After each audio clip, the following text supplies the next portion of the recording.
Sveiki, bičiuliai, senai nesigirdėjom ir mūsų negirdėt.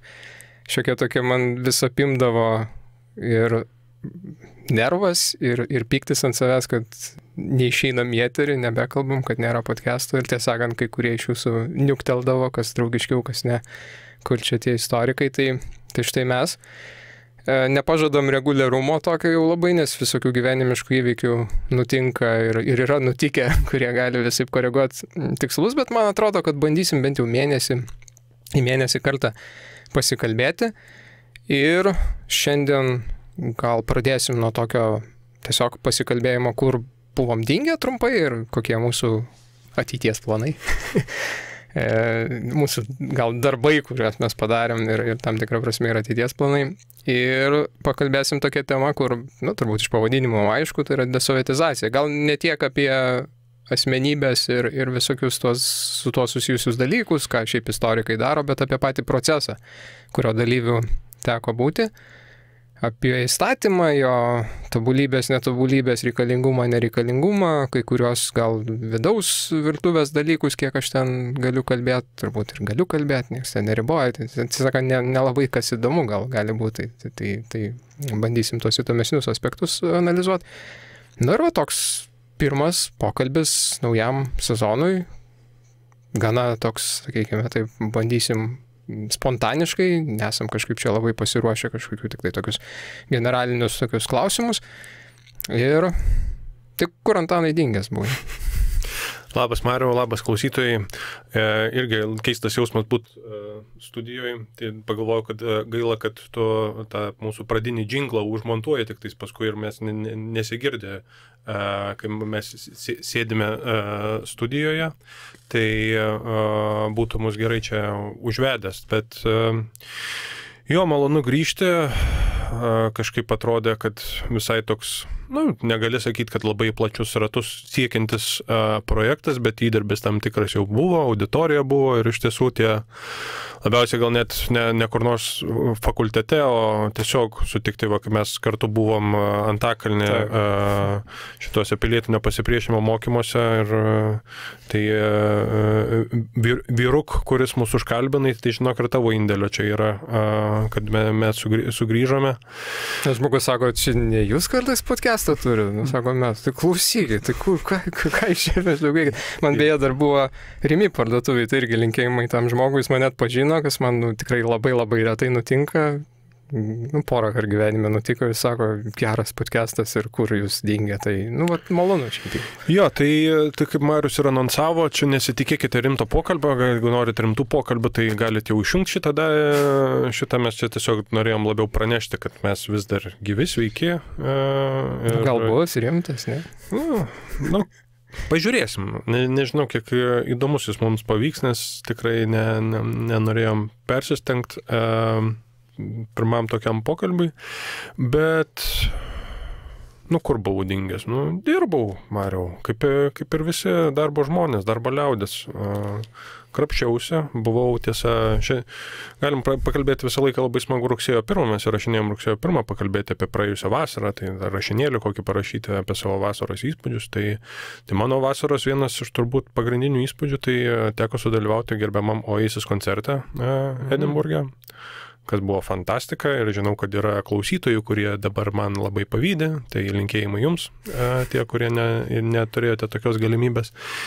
Ir šiaip tokia keista vasara gavosi, vakar irgi sėdėjom su žmona, suvedinėjom balansą vasaros, tai kažkokia pirmą kartą tokia vasara gavosi, kad daugiau negu mėnesį nebuvau nei namie, nei Lietuvoje, nes buvau stažuoti iš pradžių Vokietijoje 2 savaitės, paskui grįžinėjom namo savaitę, keliaudami truputį po Lenkiją, tai dabar esu beje pasidaręs iš neatrastų Lenkijos miestų Poznanės didelis fanas, tai jeigu kas planuojatės į Lenkiją kada nors, tai Poznanė yra mano rekomendacija, labai gražus senamiestis. Kai važinėsite į miestą, neišsigąskite, nėra kaip ir visi Lenkijos miestai. Bet žinau, kad tikrai mažai žmonių, bent jau mano ratuose, yra aplankę, tai man kažkaip labai tokį malonų įspūdį paliko. Aš šiaip esu pasidaręs tokius Lenkijos, nežinau, mėgėjų, nes vieną kartą 2022 rudenį nuvažiavome į Varšuvą, 23 į Krokuvą ir praleidom labai gerai laiką. Ir tikrai tai yra nuostabiai pasikeitusi šalis nuo tos, kurią aš atsimenu dar prieš, kai pirmos kelionės buvo 2005-2006 metai, tikrai labai pasikeitė ir labai daug ką galima pamatyti. Ir kaip tuo metu keikdavo, mūsų tėvai gal dar tuo metu labiau keikdavo kelius, tai dabar, kai Lietuvai įvažiuoja iš Lenkijos, pradedi keikti kelius, nes atrodo, kad tiesiog šunkeliais važiuoja. Tai teko kartu dar su Mariu, su tavim ir kolegom dar konferencijoje Londone prabuvom beveik savaitę ir tada dar, manau, buvo išvyka į ūkanotojo Albiono Škotiją. Tai žodžiu, vasara turininga, prieš tai irgi visokie darbeliai. Viską kulminavo mano vasaros pagrindinis kaip ir momentas, tai vakar išsiunčiau rankraštį savo knygos į leidyklai, tai dar ilgas procesas laukia, darbai laukia, bet vis tiek kažkoks yra momentėlis. Padarytas darbelis. Taip, bet kiek žinau, Mariau, tu su savo knyga esi gal dar toliau pažengęs?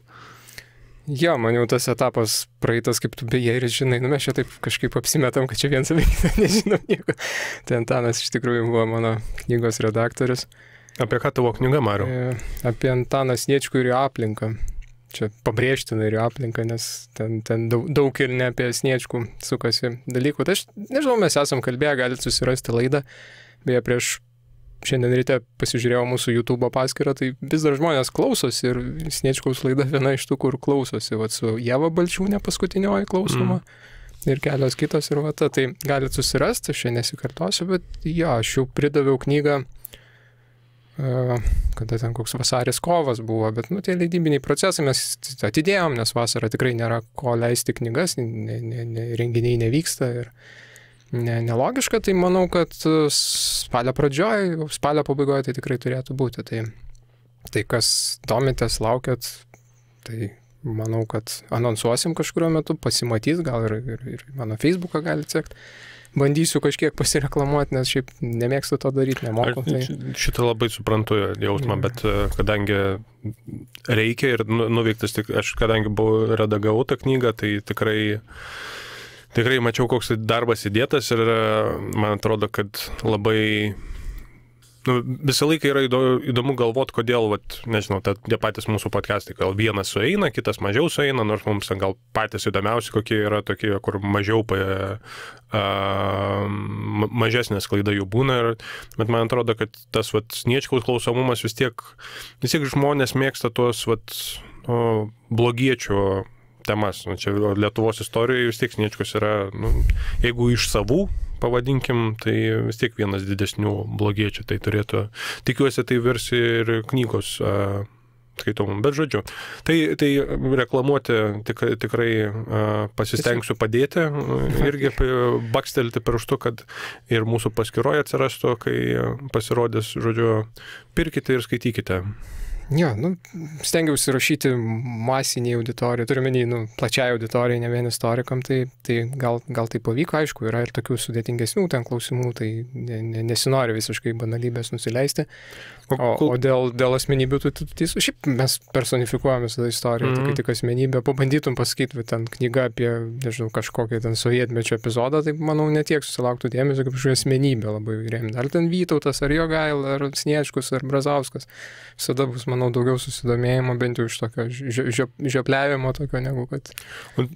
Aš čia dabar taip tokį spontanišką klausimą sugalvojau, tai gal negražiai, bet paklausiu.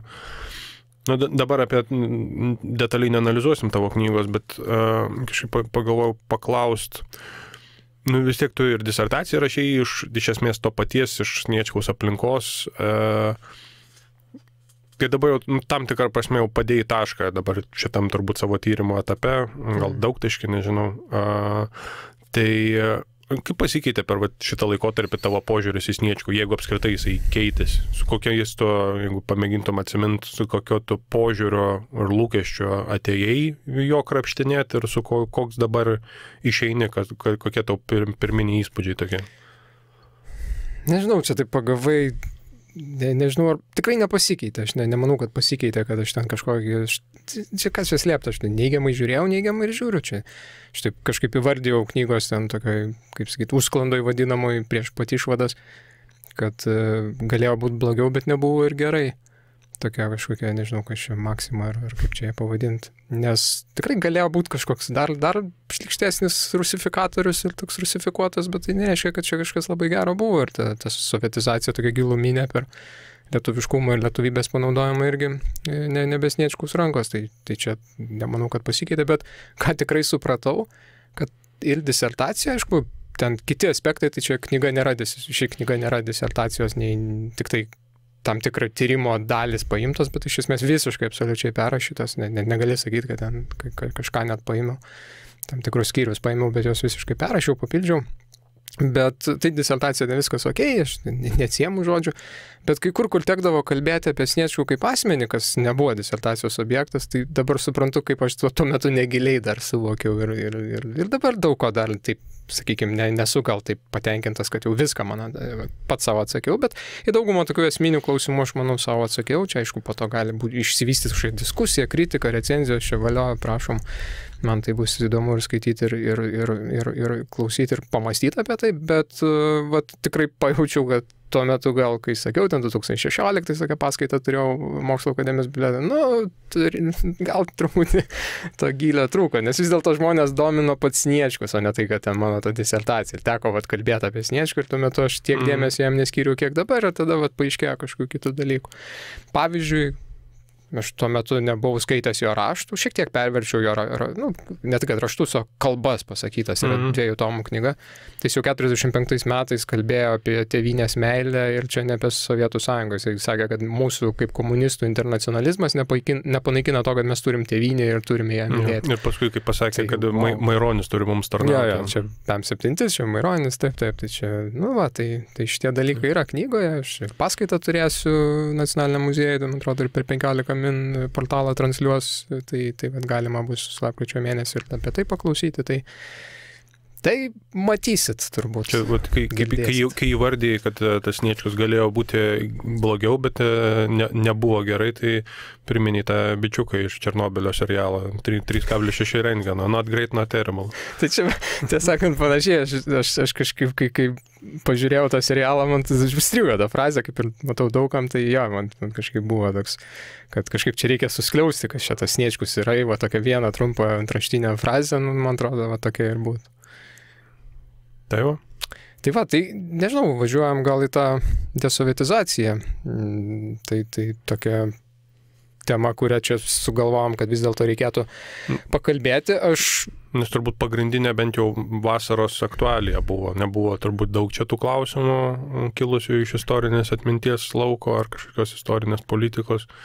Bet šitas turbūt nuaidėjo. Tai galime ir priminti tą kontekstą truputį, kad buvo pareikštas iš pradžių tarsi iš politiko atėjo tam tikri signalai, kalbėjimas, kad gal čia nelabai reikalinga ta desovietizacijos komisija, paskui ir prezidentas pasakė, kad neraudotų, jeigu ji būtų panaikinta, ir tada į tai reaguodami tos desovietizacijos komisijos nariai in corpore atsistatydino. Vienas iš jų buvo ir Marius, ką reikia deklaruoti sąžiningumo dėlei turbūt. Tai, žodžiu, kad buvo tų tokių, mačiau, kad irgi ir podcastuose kažkiek buvo kalbama apie tai, žodžiu, buvo ta pagrindinė aktualija, apie ką vasarą, kur istorikai dar galėjo leistis, tiksliau, buvo poreikis istorikų, o istorikai, bent jau mes 2, tylėjome. Tai čia vienas iš pagrindinių dalykų, kuris mane visą tą desovietizacijos komisijos, čia dar apie pavadinimą galima atskirai kalbėti, bet ne dabar gal, toje epopėjoje, kuris mane labai asmeniškai nervino, tai kad aš nekomunikuoju. Žinai, turi ką pasakyti, daug ten diskutuoji, turi aibę minčių ir norisi atsakyti, bet neatsakai ir atrodo, nėra platformos. Ir gal kaip pasiteisinimas savo ir nežinau, ar kitiem, kam to reiktų, nes nežinau, kad čia turiu kažką teisintis, tai kad nesinorėjo tapti tokiu kažkokiu atstovų spaudai komisijos, nes tam tikrą prasme, aš ne visada sutikdavau su tuo, ką mes ten, kaip sakant, kas buvo nuspręsta, ne visada patenkindavo tie kompromisai, jos tekdavo daryti. Tai kartais, atrodo, kalbėti dabar, išeiti ir pasakoti ir kažkokius aspektus sakyti kaip komisijos vardu, būtų labai keista ir kvaila. Tai jo labiau, kad kaip ekspertas ir ties, aš puikiai žinau ir puikiai suprantu, kad tam tikri klausimai, o gal net ir visi klausimai, jie nėra vienareikšmiai. Taip, tu gali savo politinę, pilietinę, sąžinės poziciją išsakyti ir nuomonę turi, bet tai nereiškia, kad jeigu tu komunikuosi jau kaip istorikas, kad tu taip gali vienareikšmiškai. Vat kolaborantė. Čia apie įstatymą pakalbėsim, nes jis labai suskliaučia. Čia ir yra ta problema, kad tu privalai veikti įstatymo rėmose, įstatymas suskliaudžia ir tada, apie ką mes kalbame. Ir va čia tada ir kyla klausimas, ar reikia tokio įstatymo, ar reikia tokios komisijos, ar reikia tokios veiklos. Ir kuo čia susijęs su istorija. Tai vat bandysim čia kažkaip tos tokius aspektus panalizuoti. Tai aš gal siūlyčiau pradėti nuo tokio atskirimo trijų dalykų. Tai pirmas dalykas, ką reikia suprasti, tai ta desovietizacijos komisijos nėra toks pavadinimas, tai prieisim prie to, kas jie yra, bet yra tokie, sakyčiau, 3 lygmenys šitoj diskusijai, kurie yra suplakami ir kai jie yra suplakami, tai jie vienas kitą paralyžiuoja, man atrodo. Tad nebeįmanoma atskirti, apie ką mes kalbam ir tada gaunasi toks pokalbis apie nieką. Tai pirmas dalykas tai yra pats procesas. Desovietizacija kaip kažkokių sovietinių reliktų atsikratymas. Čia galim žiūrėti jau ir istoriškai, tai yra dar nuo pat nepriklausomybės pradžios, nuo tada, kai iškeliavo Černiachovskiai, Leninai ir kiti baisus dėdės iš Lietuvos viešųjų erdvių. Paskui galim kalbėti ir apie antrąją ten kokią desovietizacijos bangą su ten Vilniaus Žaliojo tilto skulptūromis, paskui, nežinau, Cvirką kokiu nors. Galima ir apie detotalizaciją kalbėti, kai Škirpos alėja buvo pervadinta, Noreikos lenta nulupta, paskui prilupta naujai ir taip toliau. Tai čia yra procesas, kurio metu vyksta šitie dalykai. Kartais tai tame dalyvauja ir institucijos, kartais tai labai aiškiai vyko tiesiog iš apačios. Lietuvoje nebuvo klausimo, ar turi likti Leninas Lietuvoje 91 metais. Tai reikia matyti, čia yra tas platusis laukas. Tada antras lygmuo yra jau šita komisija. Tai mes daugiausiai kalbėsim būtent apie tą lauką ir tuoj pat klausiu apie tai, kada jį čia atsirado ir kokia jos paskirtis ir kam jos reikėjo. Ir trečias laukas, truputį užbėgant įvykiam už akių, jau dabar, kai kalbėjom apie Sniečkovą, apie populiarumą, tarkim, tu pasakai mintį, kurią man gerbėjo, tai yra tas vis tiek, kad visuomenė yra istorijos noras ją sužmoginti. Kas yra labai natūralu. Tapatintis arba atmesti žmogaus tam tikrą poziciją, elgesį ir taip toliau, tai yra tiesiog paprasčiau negu kalbėti apie, nežinau, visuomenę, kažkaip abstrahuotai, tai yra konkrečiau, tai yra patraukliau, tai tik tais problema šitoje vietoje yra, kad kai mes nusileidžiam į konkrečių asmenybių lygmenį, dažnai tiesiog tas lygmuo irgi tampa tam tikrų kliuvinių mąstyti plačiau apie procesus. Mes pasiemam vieną asmenybę ir tada sakom, niekšas, bet tuo pačiu jisai gynė lietuvių tautą ten 2 pasaulinio karo metais. Arba niekšė, bet gailėjosi. Arba ten niekšas, bet talentingas rašytojas. Ir tada, kai šitas momentas yra atsinešamas, tai tuomet ta visa diskusija ir virsta tokiu, greitai nebetenka prasmės, nes labai greitai prieinamas toks momentas, kaip let's agree to disagree šitoje. Yra kam svarbiau vieni aspektai, yra kam svarbiau kiti aspektai. Tai vat, dėl to mes nekalbėsim šiandien labai daug, nežinau, galbūt netyčia nusivilksime patys link ten, bet nekalbėsim nei apie Salomėją, nei labai daug, nei apie, nežinau, tą patį Škirpą ar pavyzdžiai. Čia tiesiog tai nebus pokalbis apie juos. Mes su Mariu, man atrodo, esam ne kartą deklaravę ir šitos tinklalaidės eterį, mūsų požiūrį į šitas asmenybės, tai tikrai ne apie juos kalbėsim apie komisiją ir jos veiklą.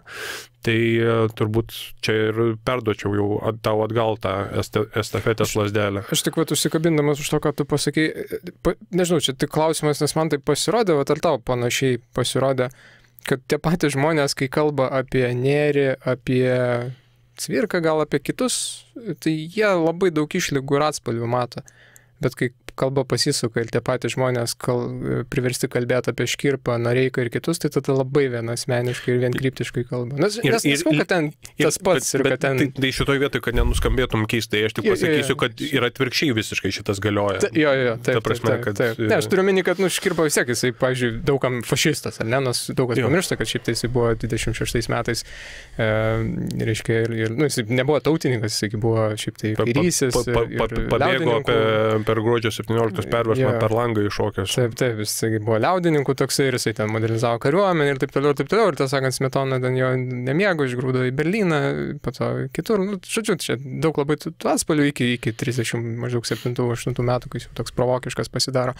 Tai čia tik tą turėjau meni, kad gali nematyti tų spalvų kažkokių, jam ten jau viskas labai aišku. Ir man tada kyla klausimas, kiek čia tada tas ateina 50 metų toks kolonistinis, reiškia, kolonijinis palikimas, kad Salomėja Nėris mums labai artima, nes mes tiesiog kaliam ją natūraliai, kali, ir kažkaip rimuojasi, kažkaip viskas gražu ir tavo taip lieka. Bet čia atskiri dalykai.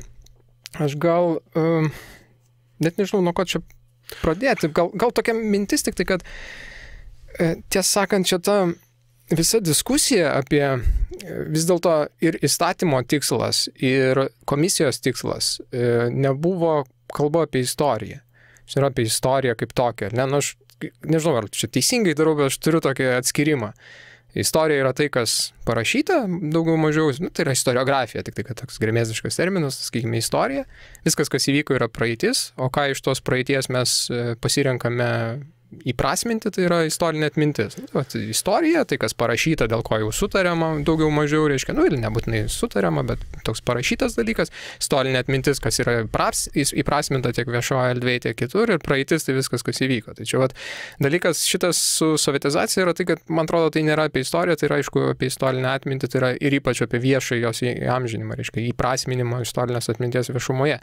Tai dėl to, šiaip jau, taip, yra svarbi labai praeities ir istorijos dalis viešasis įamžinimas, bet įsivaizduokime dabar, kad, nepriklausomai Lietuvoje, taip sprakteli pirštų ir nebelieka nei paminklų Vytautui, nei paminklų ten kokiam paminklinių akmenų, nei tam pačiai Salomėjai Nėriai, niekam, absoliučiai, net Gedimino nebelieka, Žemaitės nelieka, ne?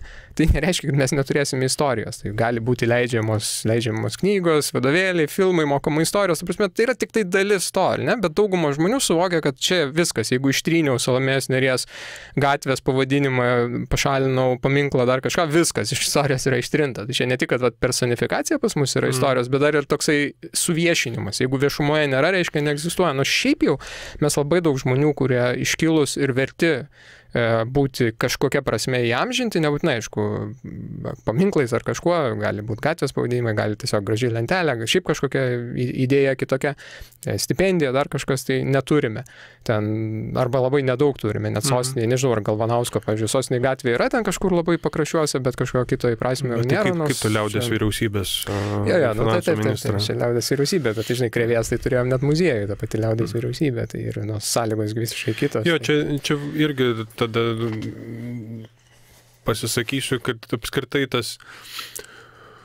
Aš daug vis kažkaip perkratau, kaip aš vertinu, kaip man atrodo, koks yra žmonių santykis su istorija. Man atrodo, kad gatvėje, man atrodo, gal net ir čia pasakoju šitą pavyzdį, kad gatvėje sutikit žmogų ir paklauskite, ar istorija yra svarbu, ar reikia mokėti savo istoriją, visi sakys, kad taip, labai svarbu, čia mūsų ten patriotizmo pagrindas, valstybingumo pamatas, dar kažkas. Bet pradėjęs su juo kalbėtis apie istoriją, tu greit pamatysi, kad jis... Žinios yra ribotas, kas yra natūralu, bet problema yra ta, kad mes čia ir su Škirpa ir Noreika dažnas argumentas, kurį mes irgi esame išsakę, tai yra, kad yra sukūriami tokie truputį dirbtini herojai tose vietose, kur nėra reikalo kurti dirbtinus herojus. Mes turim labai daug įdomių asmenybių, mes turim tikrų herojų Lietuvos istorijos, kurių nereikia apsimetinėti, kad nėra to stalčiaus, į kurį negražu žiūrėti, susijusio su antisemitizmu ar nedalyvavimu holokauste ar panašiai.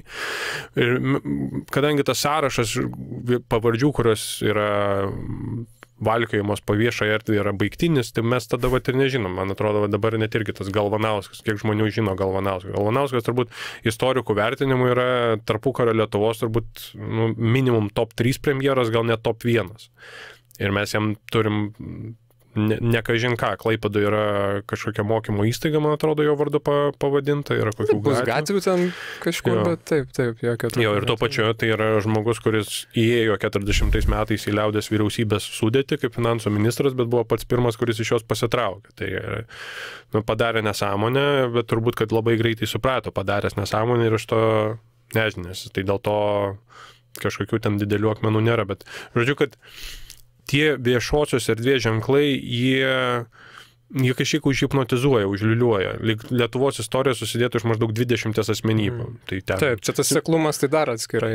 Jo, tai ir tada mes paverčiam visi klausimai galų gale virsta, o tai mes išmetam dabar tada, jeigu nuimam paminklą, tai čia dabar iš tų 20 žmonių lieka tik tais 19, tai iš 19 ir iš visur, iš vadovėlių išimam ir galiausiai argumentas baigėsi, kad sovietmečių pastatytus pastatus reikia irgi nugriauti. Tai žodžiu, labai lengva yra pamesti irgi kažkokį mąstymą šitoj vietoj ir vadeles bet kokias. Ir diskusija labai greitai pameta bet kokį pagrindą. Tai kad truputį dar pamėgintumėm ją suvaldyti, kada atsirado apskritai ta komisija, koks čia buvo kontekstas. Aš tik pasakysiu, kodėl aš nukrypau iš karto į tos paminklus ir paaiškinimą, kad nebūtų taip, kad desovietizacija siejama, kad čia viskas pašalinama asmenys, visa kita, nes šiaip įstatymė yra tos išlygos, kad muziejinė veikla, menas, ten mokslas, net kolekcionavimas čia visiškai nesusiję ir čia gali ir mokslą, ir vadovėlius rašyti, ir kalbėti ir taip toliau. Čia yra grinai viešoji erdvė ir tai, kas susiję su viešoji erdvė, kuri yra tiesą sakant mūsų visų ir čia nereikia sakyti, kad jeigu kažkas ten 100 žmonių ar 1000 nepritarė, kad ties 1000 yra nesvarbus. Negali tai būti, aišku, gali būti kažkoks balsavimas, tada jau ten ir visa kita, bet čia atskiri dalykai. Tai komisija atsirado 2023 metų gegužę pradėjo veikti, ten tas įstatymas priimta šiek tiek anksčiau. Kaip jį formaliai vadinasi ta komisija? Tu čia mane ir pagavai, žinai, čia. Viešųjų objektų atitikties totalitarinių, autoritarinių režimų ir jų ideologijų propagavimo juose draudimų įvertinimo tarp institucinė komisija. Rolls right of your tongue. Taip, tai čia toks gremėziškas pavadinimas, šiaip nusistovėjo tas desovietizacijos komisijos pavadinimas, kur kritikai ten ir Valdemaras Klumbys, ir mano kolega komisija, ir kolega fakultete rašė tekste LRT.lt, galima jį susirasti, kad čia maždaug, tai čia desovietizacijos komisija, tai tik kitai ir nukreipta, čia rodo kažką, aš tiesąkant manau, kad tas pavadinimas legit gali būti, nes, čia aišku, interpretacija mano, bet mes dėl sovietmečio daug tų problemų turime su nacmečiu ir netgi su smetonmečiu. Turbūt jeigu nebūtų sovietmečio, mes Smetonos visą veiklą kitaip būtume jau apmastę, nes, pavyzdžiui, išeivijo juk diskusijos apie tarpukarį, tai virė. Absoliučiai. O kai atkurta buvo Lietuvos nepriklausomybė, mūsų išeivijos tos diskusijos nepasiekė ir mes realiai tai romantizavom. Kodėl romantizavom? Tol, kad lyginom su sovietmečiu, kaip kažkokį prarastą Eldoradą. Turiu omeny, kad jeigu nebūtų okupacijos, tai Smetonos palikim, tarkim, Lietuva kažkurio metu tampa, nėra okupacijos, Lietuva lieka demokratiška ir tada, kad Smetonos statusas būtų visiškai kitoks išsirutuliojęs, nes JAV lietuviams, pavyzdžiui, dar amžininkams, tai Smetona buvo šioks toks baubas.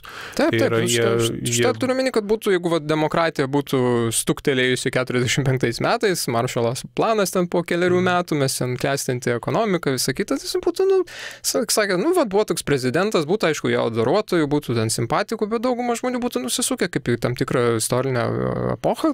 Nemanau, kad ten būtų niekinė per daug, bet ir būtų suvedę aiškiai galus. Bet sovietmetis, iškreipė tą, vienus padarė labai dideliais heiteriais, kitus privertė, kad lyginti su sovietmečiu ir tada koks buvo rojus. Nacių okupacija lygiai taip pat, dėl to, kad reikėjo priešintis po to ir daug žmonių įsitraukė į tą pasipriešimą, irgi iškreipė. Tai tam tikrą prasme, desovietizuodami savo atmintį ir visuomenės atmintį, mes kažkur galėtume galbūt sugrįžti ir į tą santykį su nacmečiu arba holokaustu, kaip tokiu, nes holokaustas būtent ir buvo, kad tai buvo taikių tarybinių piliečių žudynės arba nužudyti taikus tarybiniai piliečiai ir tokio žodžio holokaustas ar tokio žodžio genocidas, kaip, genocidą gal naudoja, bet tokia apimtimi ir supratimu, kad tai buvo prie žydų tautą visų pirma nukreipta, nebuvo. Ir tai ir yra, kad reikėjo ilgą laiką dar net ir 10-ame dešimtmetyje aiškinti. Tai čia aš dėl to prie to prieinu. Bet čia tiesiog interpretacija, čia neskau, kad čia taip reikia mąstyti, čia galima būtų apginti ir tiesąkant, čia mano vienas iš norų, gal nežinau, kiek čia pavyks, nes visada scenarijų rašai savo galvoje, bet ne viskas po to ant liežuvio pasideda. Tai noras parodyti, kad tie tokie, pasakysiu gerai, arogantiški kai kurie kritikai, kurie į komisiją taip arogantiškai žiūrėjo ir jie ten sakė tokius savo argumentus, kur atrodė jiem kokius argumentus šaunius jie sako, 10 argumentų, kontrargumentų galima atgal pasakyti. Tai yra diskusija, nesat jūs nei teisus, nei aš čia per daug teisus. Tai gali būti diskusija ir jūsų argumentai nėra nei kažkur ten geri, blogi. Aš dabar pamėginsiu truktelti, mes vis tiek, kadangi mes 10 kartų esam kalbėję irgi apie visus šitos dalykus, bet ne visi pagauna tos kontekstus. Tai, sakykime, sudėliokim dabar truputį. Kada įstatymas atsirado pasakyti, ir turbūt reikia dar priminti poreikį, kodėl reikėjo tai reglamentuoti įstatymą. Nes prasidėjus karui Ukrainoje, tai jau pilno masto invazijai, kas pamena, tikiuosi daug kas dar pamenat, iškilo, labai sujautrėjo tas požiūris į dar likusius sovietmečio ženklus ir kalbant konkrečiai, tai yra į tų visų taip vadinamų sovietinių balvonų antrojo pasaulinio karo žūties, o tiksliau ten net ne žūties, o palaidojimo vietoms ir įvairiems memorialams. Ir tada išjudėjo procesas toks, kad iš visuomenės kyla didžiulis spaudimas, kad kažką reikia daryti, savivaldybės skėsčiojo rankom, kad čia mums neaišku, tada atsiranda ir saviveiklos tam tikros, kur žmonės patys bando spręsti. Žodžiu, toks įsisuko procesas, kuris buvo menkai kontroliuojamas ir toks, kadangi vis tiek, aišku, mes žinom mūsų požiūrį tos sovietinius karius ir ypač jų pagerbimo vietas, bet vis dėlto kai kuriais atvejais, dažnu atveju, tai yra ir laidojimo vietos, ir tai yra jautrus dalykai, kad ir kaip mes bežiūrėtumėm. Ir tiesiog prisireikė iš dalies bet ir kitus procesus kažkaip sureglamentuoti. Ir čia yra priežastis, kodėl atsirado komisija. Tai yra, kad būtų kažkoks... Pirmiausia, įstatymas. Jo, įstatymas ir tuomet komisija, kuri tą įstatymą tarsi prižiūrėtų ar vykdytų. Jo, čia dar apie įstatymą, tai jis apima iš esmės stebėjimą viešosios erdvės, pastebėjimą dalykų, kurie galėtų autoritarinius, totalitarinius režimus propaguoti ir tada iškelimo klausimo. Yra 2 lygmenys, kas iš esmės priima sprendimą, tai yra gyventojų genocido rezistencijos tyrimo centras ir savivaldos institucijos. Ir įstatymė tai yra apibrėžta. Ir šitą, kad savivalda irgi galėjo patys priimti sprendimą, yra dažnai pamirštama, nes buvo toksai, žinai, kaip dažnai labai būna, yra komisija, tai turbūt jai reikia siūsti viską. Ne, čia ir yra, kad ne viską jums būtinai reikėjo siūsti, nes ten yra dar niuansas tam įstatymė, kur irgi taip įvairiai gali perskaityti. Niuansas tas, kad lyg ir savivalda renka informaciją ir tada jau turi atsiųsti komisijai, bet ten yra atskirai, ta prasme, iš pradžių pasakyta, kad gali spręsti arba gyventojų genocido rezistencijos tyrimo centras, kurios dalis buvo komisija, prie centro iš esmės įkurta, arba centroj, kaip čia, patronuojant, prižiūrint, padedant, šiaip nepriklausoma, bet padedant centrui, ir galutinį sprendimą šiaip jau priimdavo centro direktorius, ne komisija. Komisija rekomenduodavo. Ir tada antras punktas - savivaldos institucijos. Tai savivalda galėjo priimti sprendimą ir pasakyti, žiūrėkit, šitas mūsų nuomonę pažeidžia, galėjo pasikreipti ten į bet kurį institutą, istorijos fakultetą, dar kažkur gauti savarankišką išvadą, galėjo ir į komisiją, tik su komisijos tada, jeigu į komisiją jau ateina ir mes rekomenduojame, kad, tarkime, taip pažeidžia įstatymą, tai tada generalinis direktorius genocido centro priima savo sprendimą ir jau tada jis yra įpareigojantis. Jį galima skųsti teismui, bet jis yra įpareigojantis. Savivalda gali tą diskusiją savo turėti, gali nepriklausomus ekspertus, istorikus paprašyti sumokėti jiems ar nemokėti, nes valstybės institucijos privalo atsakyti raštu, tas pats genocido centras privalo atsakyti, tai gauti kažkokią išvadą ir jie remiantis priimti savarankiškai sprendimą be jokios komisijos. Ta prasme, savivaldos įstatymas, ten viską tu gali, nieks ten nepribos. Tai va čia tokie 2 lygmenys, kur kartais yra tas pamirštama. Jo, čia dabar 2 dalykus, man atrodo, mes pasakėm, tai sudėliojant akcentus. Pirmas, tai irgi iš kritiko dažnai keliamas klausimas, kodėl, kam čia to reikia. Tai kam to reikia, tarsi atsakėm, nes buvo procesas, kuris prasidėjo, kaip viskas pajautrėjo ir tai buvo labai menkai kontroliuojama ir tuo pačiu savivalda pati irgi ten vietomis imdavosi iniciatyvos vienos savivaldybės, kitose savivaldybėse tiesiog dėdavo į krūmus ir nieko mes čia nedarysime. Tos savivaldybės, kurios nedarydavo, jos susiduldavo su problemomis ir spaudimu iš tam tikros dalies visuomenės. Nu, čia koks dydis tos dalies visuomenės, man sunku pasakyti, ar tai 10 žmonių ar 100, bet tų raštų jie susilaukdavo ir nuolatos tada kreipdavosi į gyventojų genocido ir rezistencijos tyrimo centrą. Žurnalistai kažką ten domėdavosi, bandydavo kokie nors opozicijos ar pozicijos politikai tarybose iškelti savivaldos. Ir tie klausimai strigdavo, nes nėra kažkokių, reiškia, argumentų svarių, nėra mechanizmo, jiems taip atrodo, kad negalima čia priimti. Daug žmonių labai priešinasi tiesiog bet kokiem pokyčiams, ne dėl to, kad vienas dalykas, šiaip mes esam gana konservatyvi visuomenė, reikėtų pripažinti. Antras dalykas turbūt, kad jie nenori keisti dokumentų, nes, pavyzdžiui, gatvėvaldžių keitimas, tai reiškia ir visų dokumentų keitimas, ir verslams sudėtinga. Aš suprantu, čia aišku yra sudėtinga, bet dalį žmonių tiesiog nerūpi, jie nenori kažkokių pokyčių. Ir čia vienas iš pavyzdžių, ir vėlgi Valdemarui Klumbiui galima atsakyti, kuris ten kalbėjo savo tekste apie tai, kad komisija nesikalba, vos nevažiuoja į rajonus kalbėtis. Tai čia Vilniuje yra atvejis, kai mes dabar yra sprendimas pakabinti atminimo lenteles prie pastatų, kuriuose dirba arba gyveno iškilų žmonės, tai vieną iš jų tu pažinojai, tai Antanas Terleckas, o kitas yra Motieka signataras, teisininkas prie jo teisininkų kontoros, čia yra Gynėjų gatvėje prie netoli parlamento.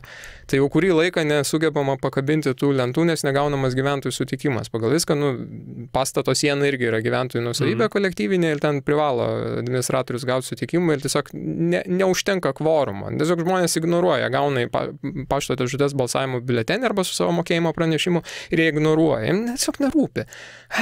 Kokia čia lenta, sutvarkykit namo sieną arba kažką, arba tiesiog numeta ir neįdomu, arba pamiršta, nunešti, nes ten labai lankstus, kaip mums aiškina tos saimas, nieko daryti, nufotkinai, nusiunti e-mailą arba įdėjai į tą administratoriaus dėžutę, kur yra kiekvienoje laiptinėje, arba ten kažkam name paskirtoje vietoje. Tai tai čia parodo, kad daugumai žmonių nerūpi ir tada savivalda susidurdamas už tom problemom, kad vieni priešinasi, kiti nuolat kelia klausimus ir tie, kas kelia klausimus, pavadinkime jos radikalais, ne?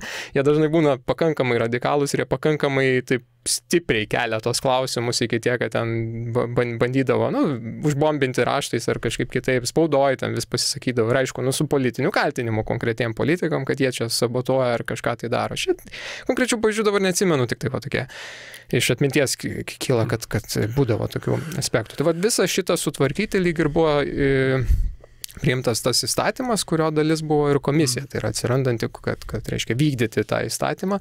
Ir aišku, su tuo įstatymu yra aibė problemų. Man kaip istorikui, tai problema ta, kad... Jaučiu, kad nueisi truputį prie kitos dalies, tai dar irgi akcentą uždėt. Suvaldyk mane.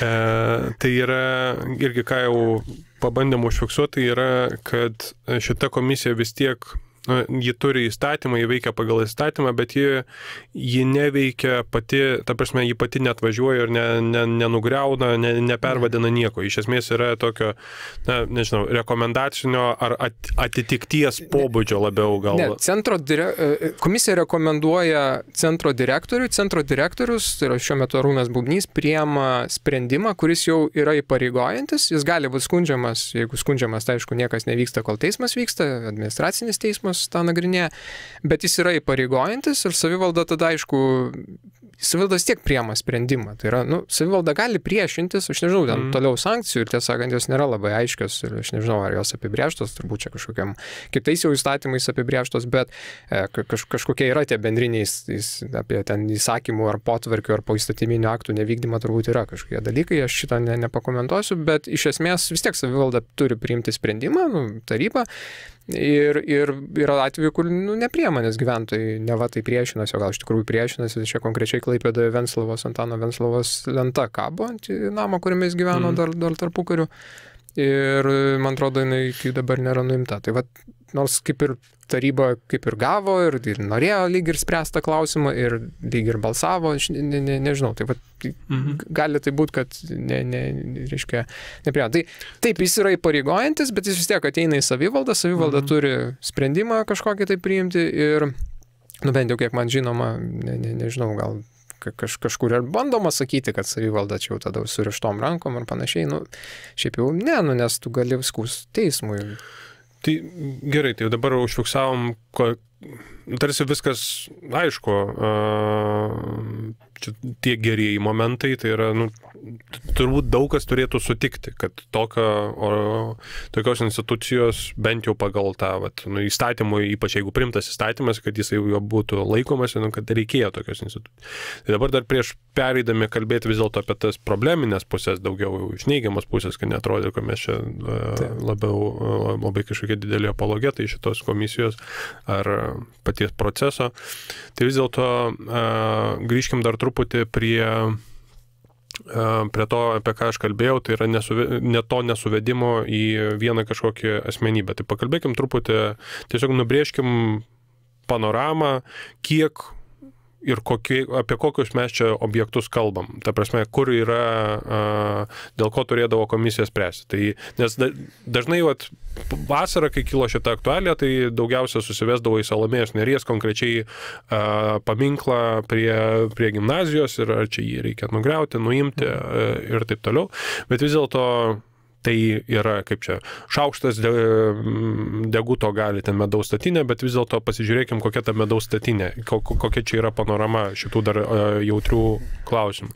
Tai dalį mes jau paminėjom, tai yra, Tai gatvėvardžiai vienas iš tokių dažnų buvo. Ir čia irgi akcentuokim iš karto, kad ne tik asmenybių vardais pavadinti, bet visokie melioratorių, kolūkiečių, mechanizatorių, pionierių, kas ten tokių juokingų. Pavyzdžiui, buvom gavę Landsbergio Žemkalnio, nes jis kem 1 metų laikinoje vyriausybėje.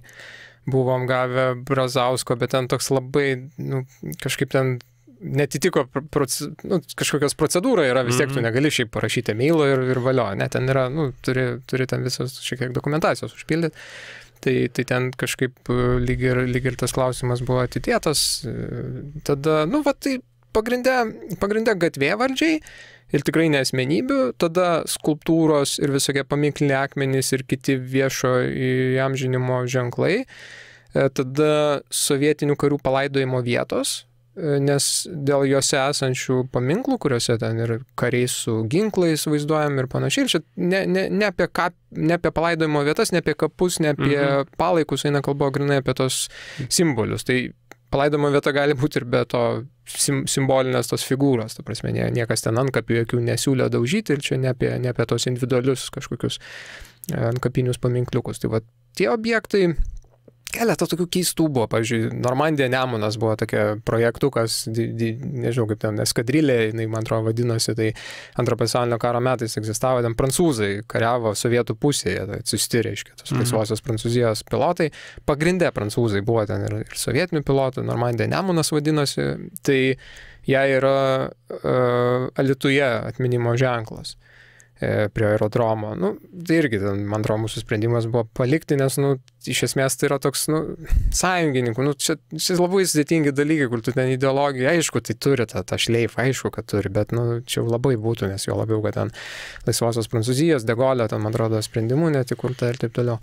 Kiek tu ten pasitikslinta, aš nepamenu argumentų. Tai tokių įdomių tų objektų, bet man, pavyzdžiui, tokie, jeigu dar apie to įstatymo, tas teigiamas pusės, nes prie tų neigiamų tai prieisim, tai čia Norbertas Černiauskas, mūsų kolega, pastebėjo tą tokį dalyką, kuris turbūt galėjo atsitikti, kad įstatymas leido šiek tiek savivaldai apsivalyti žodis gal netinka, bet kaip čia pasakyti, autentišką pasidaryti, šiek tiek, identitetą susikurti viešoje erdvėje ir šiek tiek autentikos, nes dabar kaip dažnai atsitinka, ar ne, kažkokie aš daug miestelių Lietuvoje esu, kaip ir nebejoju, tu aplankęs, nesilyginkim su Norbertu, kuris visą Lietuvą važinėjęs, bet, jisai kaip sako, važiuoja į Vilniaus arba Kauno gatvę, važiuoja į miestą ar miestelį, ar ne, tada pasuksi bus Cvirkos gatvė, Janonio gatvė, Neries gatvė, gal kokio Vytauto, gal Žemaitės greičiausiai bus, ir gal Basanavičiaus bus. Ir viskas. Žiauriai seklu, nėra jokios atminties, tai savivalda galėjo tada kažkiek tai autentikos įnešti, kad kažkokias asmenybės. Vietinė asmenybė. Taip. Ir čia vėl lygiai taip pat grįžtam prie to, ką sakiau, kad tas mūsų viešosios erdvės istorinių asmenybių sąrašas yra 20 pavardžių ir tada Labana. Aš apie tai esu Facebooko postą rašęs, kur skaičiavau, šiek tiek pasiskaičiavau, kiek maždaug yra Salomėjos Nėries ir kiek kitų. Tai Salomėjos Nėries buvo, aišku, ten nepretenduoja kažkokį didelį tyrimą, nes aš žiūrėjau tiesiog Maps LT, jis yra tiksliausias, nes Google Maps jie labai lėtai keičia, natūralu. Maps LT yra toks greitai reaguojantis į gatvėvardžių pokyčius, tai Salomėjos Nėries buvo 50, bet čia plus reikėtų pridėti, nes ten tikrai visų tiesiog neparodė paieška. O pavyzdžiui, tokių kaip ten, čia galima net palyginti šiek tiek, vis tiek žmonėm tie asmeniniai pavyzdžiai visada įdomus. Tai Bernardas Bražionis, tai Salomėja Nėris gauna valstybinę premiją 38, Bražionis 39. Tai yra, aš sakyčiau, lygiaverčiai poetai tokių svorių, ar ne? Tik tai, kad vienas iš vienos pusės, kitas iš tos katalikiškos labiau pusės. Kai prasideda ten visi tie sukilimai ir taip toliau, tai Bražionis kitoj pusėje deklamuojamas ir taip toliau, reiškia, toks svarbesnis. Šaukiu aš tauto GPU užguitas, kaip Kernagis sakė. Ir tada, kai atgimimas vyksta 88-89, Bražionis atvyksta į Lietuvą, sutinkamas kaip roko žvaigždė, Kalnų parke susirenka. Iš mūsų magistrantam rodau. Taip, keli tūkstančiai, net daugiau, gal 10 su viršum tūkstančių žmonių susirenka paklausyti poeto. Tai yra visiškai kultas yra. Ir dabar mes Bražioniui turime tik tai prie jo namo Kaune tokį nedidelį, kuris gyveno paminklinį akmenį, bet tokio kažkokio labai, kad tai būtų įamžinta, nėra ir net tiesąkant manau, kad jo poezija, kuri visai įdomi, aš nesu ten tas poezijos skaitovas didelis, bet nesenai tiesiog pradėjau nagrinėtis ir yra įdomu. Tikrai nemanau, kad jis taip turėtų būti numestas ir pamirštas, kaip yra. Ir galų galėjo, Kernagio daina, jinai buvo vienas iš tų tokių himnų, tos, pavadinkime, dainuojančią revoliuciją, aš nelabai mėgstu, bet čia jau tinka. Tai va, tai čia pavyzdžiai, kaip yra, sakykime, ta tokia sekluma tos istorinės atminties. Tai gatvių, kiek Lietuvoje Bražionio viena? Dabar nepamiršiu, reikėtų žiltelti tą postą. Ne viena yra, ir Vilniuje yra, ir Kaune yra, bet tikrai, man atrodo, iki 5, nedaugiau. Tai čia irgi parodo. Tai, žodžiu, tai čia vienas geras dalykas, ką galėjo, kad savivalda šiek tiek mechanizmas, kaip išsivalyti. Nes kaip ir priversta, jeigu Salomėjos Nėries ten gatvė ar Petro Cvirkos ten netinka, tai tada kažkokį įveskime čia tą savitumą ir savo kažkokią atmintį. Tai čia vienas dalykas. Kitas dalykas, kad vis dėlto mums pavyko apsivalyti tikrai nuo tokių dalykų, kurie mane nustebino. Man buvo, tiesąkant, šokas, aš ir pasižymėjau keletą tų, nes jau tiesiog šiandien besiruošdamas žvilgterėjau, tai, pavyzdžiui, buvo tokio Kazio Macevičiaus gatvė Kėdainių rajone, turėjo būti pakeista, aš tiesąkant nežinau, Maps LT neberodo, bet Google Maps dar vis rodo. Kazys Macevičius buvo tarpukario komunistas, buvo kalintas iki 40 metų, 40 metais birželį po okupacijos paleistas, įsidarbino sovietizuojamam VSD, tiksliau Sniečkus jį pasikvietė, tada, kai tai buvo pertvarkyta VSD sovietizuotas į NKVD, jis buvo NKVD Šiaulių apskrities viršininkas, jisai buvo trėmimų metu 41 metų birželio operatyvinio štabo vienas iš narių, organizavo iš esmės trėmimą, po to sovietinis partizanas, kalinys nacių konclagerį, nes pateko į nelaisvę ir galų gale grįžęs buvo, kaip pat žinai, kolūkių pirmininkai dažnai būdavo tokie. Parašė nuostabius, jeigu gerai pamenu, nuostabius atsiminimus pavadinimu Ilgai brandintas grūdas. Panašiai, jo, kažkas, nepamenu, jo, 64 metais dar šiandien žiūrėjau, pavadinimo neužfiksavau. Tai va, tai toks žmogus vis dar jam gatvė yra, įsivaizduok. Tai tada buvo Antanas Ubagevičius, paminklinis akmuo Anykščių šalia gimnazijos senosios. Tai buvo komsorgas, komjaunimo organizatorius, kuris tiesiog varė ar ragino jaunimą stoti į komjaunimą, aišku, tuos, kurie aršiai priešinosi, įduodavo, kam reikia, kalbama ir yra šaltiniai, kad buvo ginkluotas ir jį nukovė partizanai. Taip, sąmoningai taikėsi jį, tai buvo tiesiog, kad tai yra kolaborantas, kad tai yra žmogus, kuris kenkia kitiems žmonėms ir jį reiškia, buvo nusitaikyta, jo labiau, kad kai ginkluotas, tai tu tampi kombatantu, tai čia dar atskiri dalykai. Ne visai tampi kombatantu, bet nesigilinkim. Jo, čia nesigilinkim. Tai ir jam ir Anykščiuose kažkada gatvė buvo, aišku, po to panaikino, bet tas paminklinis akmuo patrauktas iš tos originalios vietos, bet vis dar buvo. Tai va, jis lyg ir turėtų, jis yra pašalintas dabar, nes kažkas jo ten pasigėdo, ieškojo. Juozas Barzda, holokausto, prisidėjęs prie holokausto ir ten žuvęs Plateliuose kaip desantininkas. Jo, jisai ten turėjo tokį, net, aš taip supratau, ten ne kenotafas, bet iš tikrųjų jis ten gal net ir palaidotas, tai ten aš nežinau, kaip baigėsi tas klausimas, palaidotas miške, turiu menį, ten vos nežūties vietoje, nes jisai nuskendo ežere įlūžęs per ledą. Tai va, šitas dalykas, paminklinis akmuo Kostui Kubilinskui buvo, jo ten kažkokioj prie jo gimtosios gal sodybos, prie gimtųjų vietų, aišku, atrodytų taip, bet vis dėlto, tai ir Kostas Kubilinskas savom rankom nužudė žmogų, čia yra ar du, tai iš vis čia yra toks. Tada čia toks įdomesnis buvo Romano Žebenkos gatvė Baisogaloje, tai irgi tarpukariu jis gal jis nebuvo komunistas, bet turėjo sąsajų su pogrindžiu komunistiniu. Agronomas, ne? Ir taip, jisai buvo Liaudies Seimo narys ir jis po to buvo to gyvulininkystės instituto vadovas ilgametis Baisogaloje. Tai įkurtas labai gražiame dvare, dar vis ten yra kažkoks institutas. Tai tas įvažiuojant į tą dvarą yra Žebenkos gatvė. Tai, supranti, ten šiaip jau tas dvarasgi kažkam tai priklausė, žinai, ten valdytojai buvo prieš Pirmą pasaulinį karą ir tarpukarių komarų giminė. Ir jie ir turėjo tą veislinių gyvulių tokia kaip bandymų stoti, kaip, reiškia, veisė tos gyvulius, su jais tyrimus darė, tokie va, žmonės, kurie tą išmanė. Ir to pagrindu ir buvo įkurtas tas, iš esmės, po to institutas, to ir knowledge'o, ir, sakykime, to, reiškia, kažkokios technikos ir taip toliau, tai jokių komarų nėra, gal kažkur Baisogal yra, bet ne prie dvaro, bent jau neįvažiuojant, ar ne, tai komarų nėra, bet yra Žebenka. Va, čia irgi parodo, kaip ta mūsų atmintis, jinai sovietizuota vienas dalykas, ne atmintis, viešoji erdvė sovietizuota ir mes jos atsisakome desovietizuoti ir kaip jinai sekli, kaip reiškia, net nesidomima bent jau kai kuriais atvejais, kas ten už slypi, ne? Vat, sovietmečiu, oi, koks fainas institutas, o kad iki tol ne institutas buvo, tai galėjo būti privatus dvaras, kas yra iš esmės, tiesiog privati įmonė, sakykime taip, ir kad joje tie dalykai buvo daromi, kurie paskui tapo pagrindu tam institutui, tai neįdomu niekam. Ten aišku, pačiam institute aš nenoriu sakyti, aš tiesą sakant nežinau, gal jie ten kažkaip tą savo istoriją ir žino, bet šią prasme viešosios atminties tai nėra ir man atrodo, kad Žebenkos gatvė taip ir liko. Aš nežinau, tiesą sakant, koks ten sprendimas mūsų buvo, neįmanoma visko atsiminti, net susiras gana nelengva yra greitai. Tai va, tai čia tokie pavyzdžiai, kur galima buvo tą sėkmę kažkokią turėti, nes tikrai tų tokių vietelių, kur žmonės paprasčiausiai, aš norėjau parodyti, ten kiek tai yra ne tik Salomėja Nėris, ne tik Petras Cvirka, kiek yra tas puokštė tų vietų ir Barzda yra ir su nacmečiu susijęs, su holokaustu, ir kitų ten keletą buvo tokių veikėjų, mažiau žinomų, bet pagrinde taip yra sovietmetis. Na ir turbūt galima ir apie tas blogybės, sakykime, taip. Tai jeigu viskas taip gerai, sistemos, sukurta sistema apvalyti mus nuo Barzdų ir Macevičių, kas turbūt tai yra klausimai, prie kurių niekada nebūtų prieita, man atrodo. Tas, jeigu ne karas Ukrainoje, nežinau, kažkoks labai iniciatyvus žmogus ar žmonių grupė kažkokiu būdu į savivaldos aparatą atėjusi po kokių nors rinkimų, man atrodo, kad mes dar 100 metų būtumėm turėję ir Macevičių visokias gatves.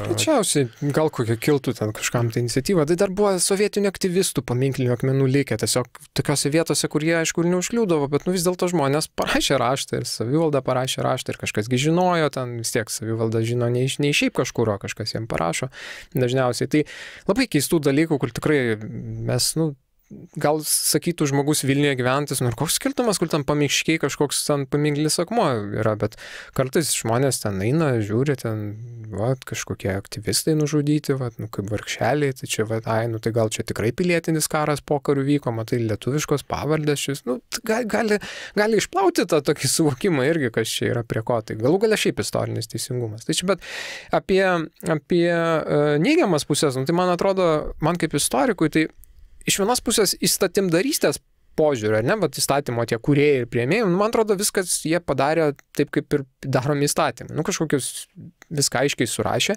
bet kai tu pabandai pagal tokį įstatymą žvelgti ne tik į istoriją, aš sakiau, kad čia ne apie istoriją, tiesąkant, bet apie viešąją įamžinimą ir viešąją atmintį, tai vis tiek susidaro problemų, todėl kad tu suskliaudi istoriją. Ir įstatymai iš esmės yra kalbama apie reiškia tą draudimą propaguoti totalitarinius ir autoritarinius režimus ir jų ideologijas per du dalykus, per simbolius ir per asmenis.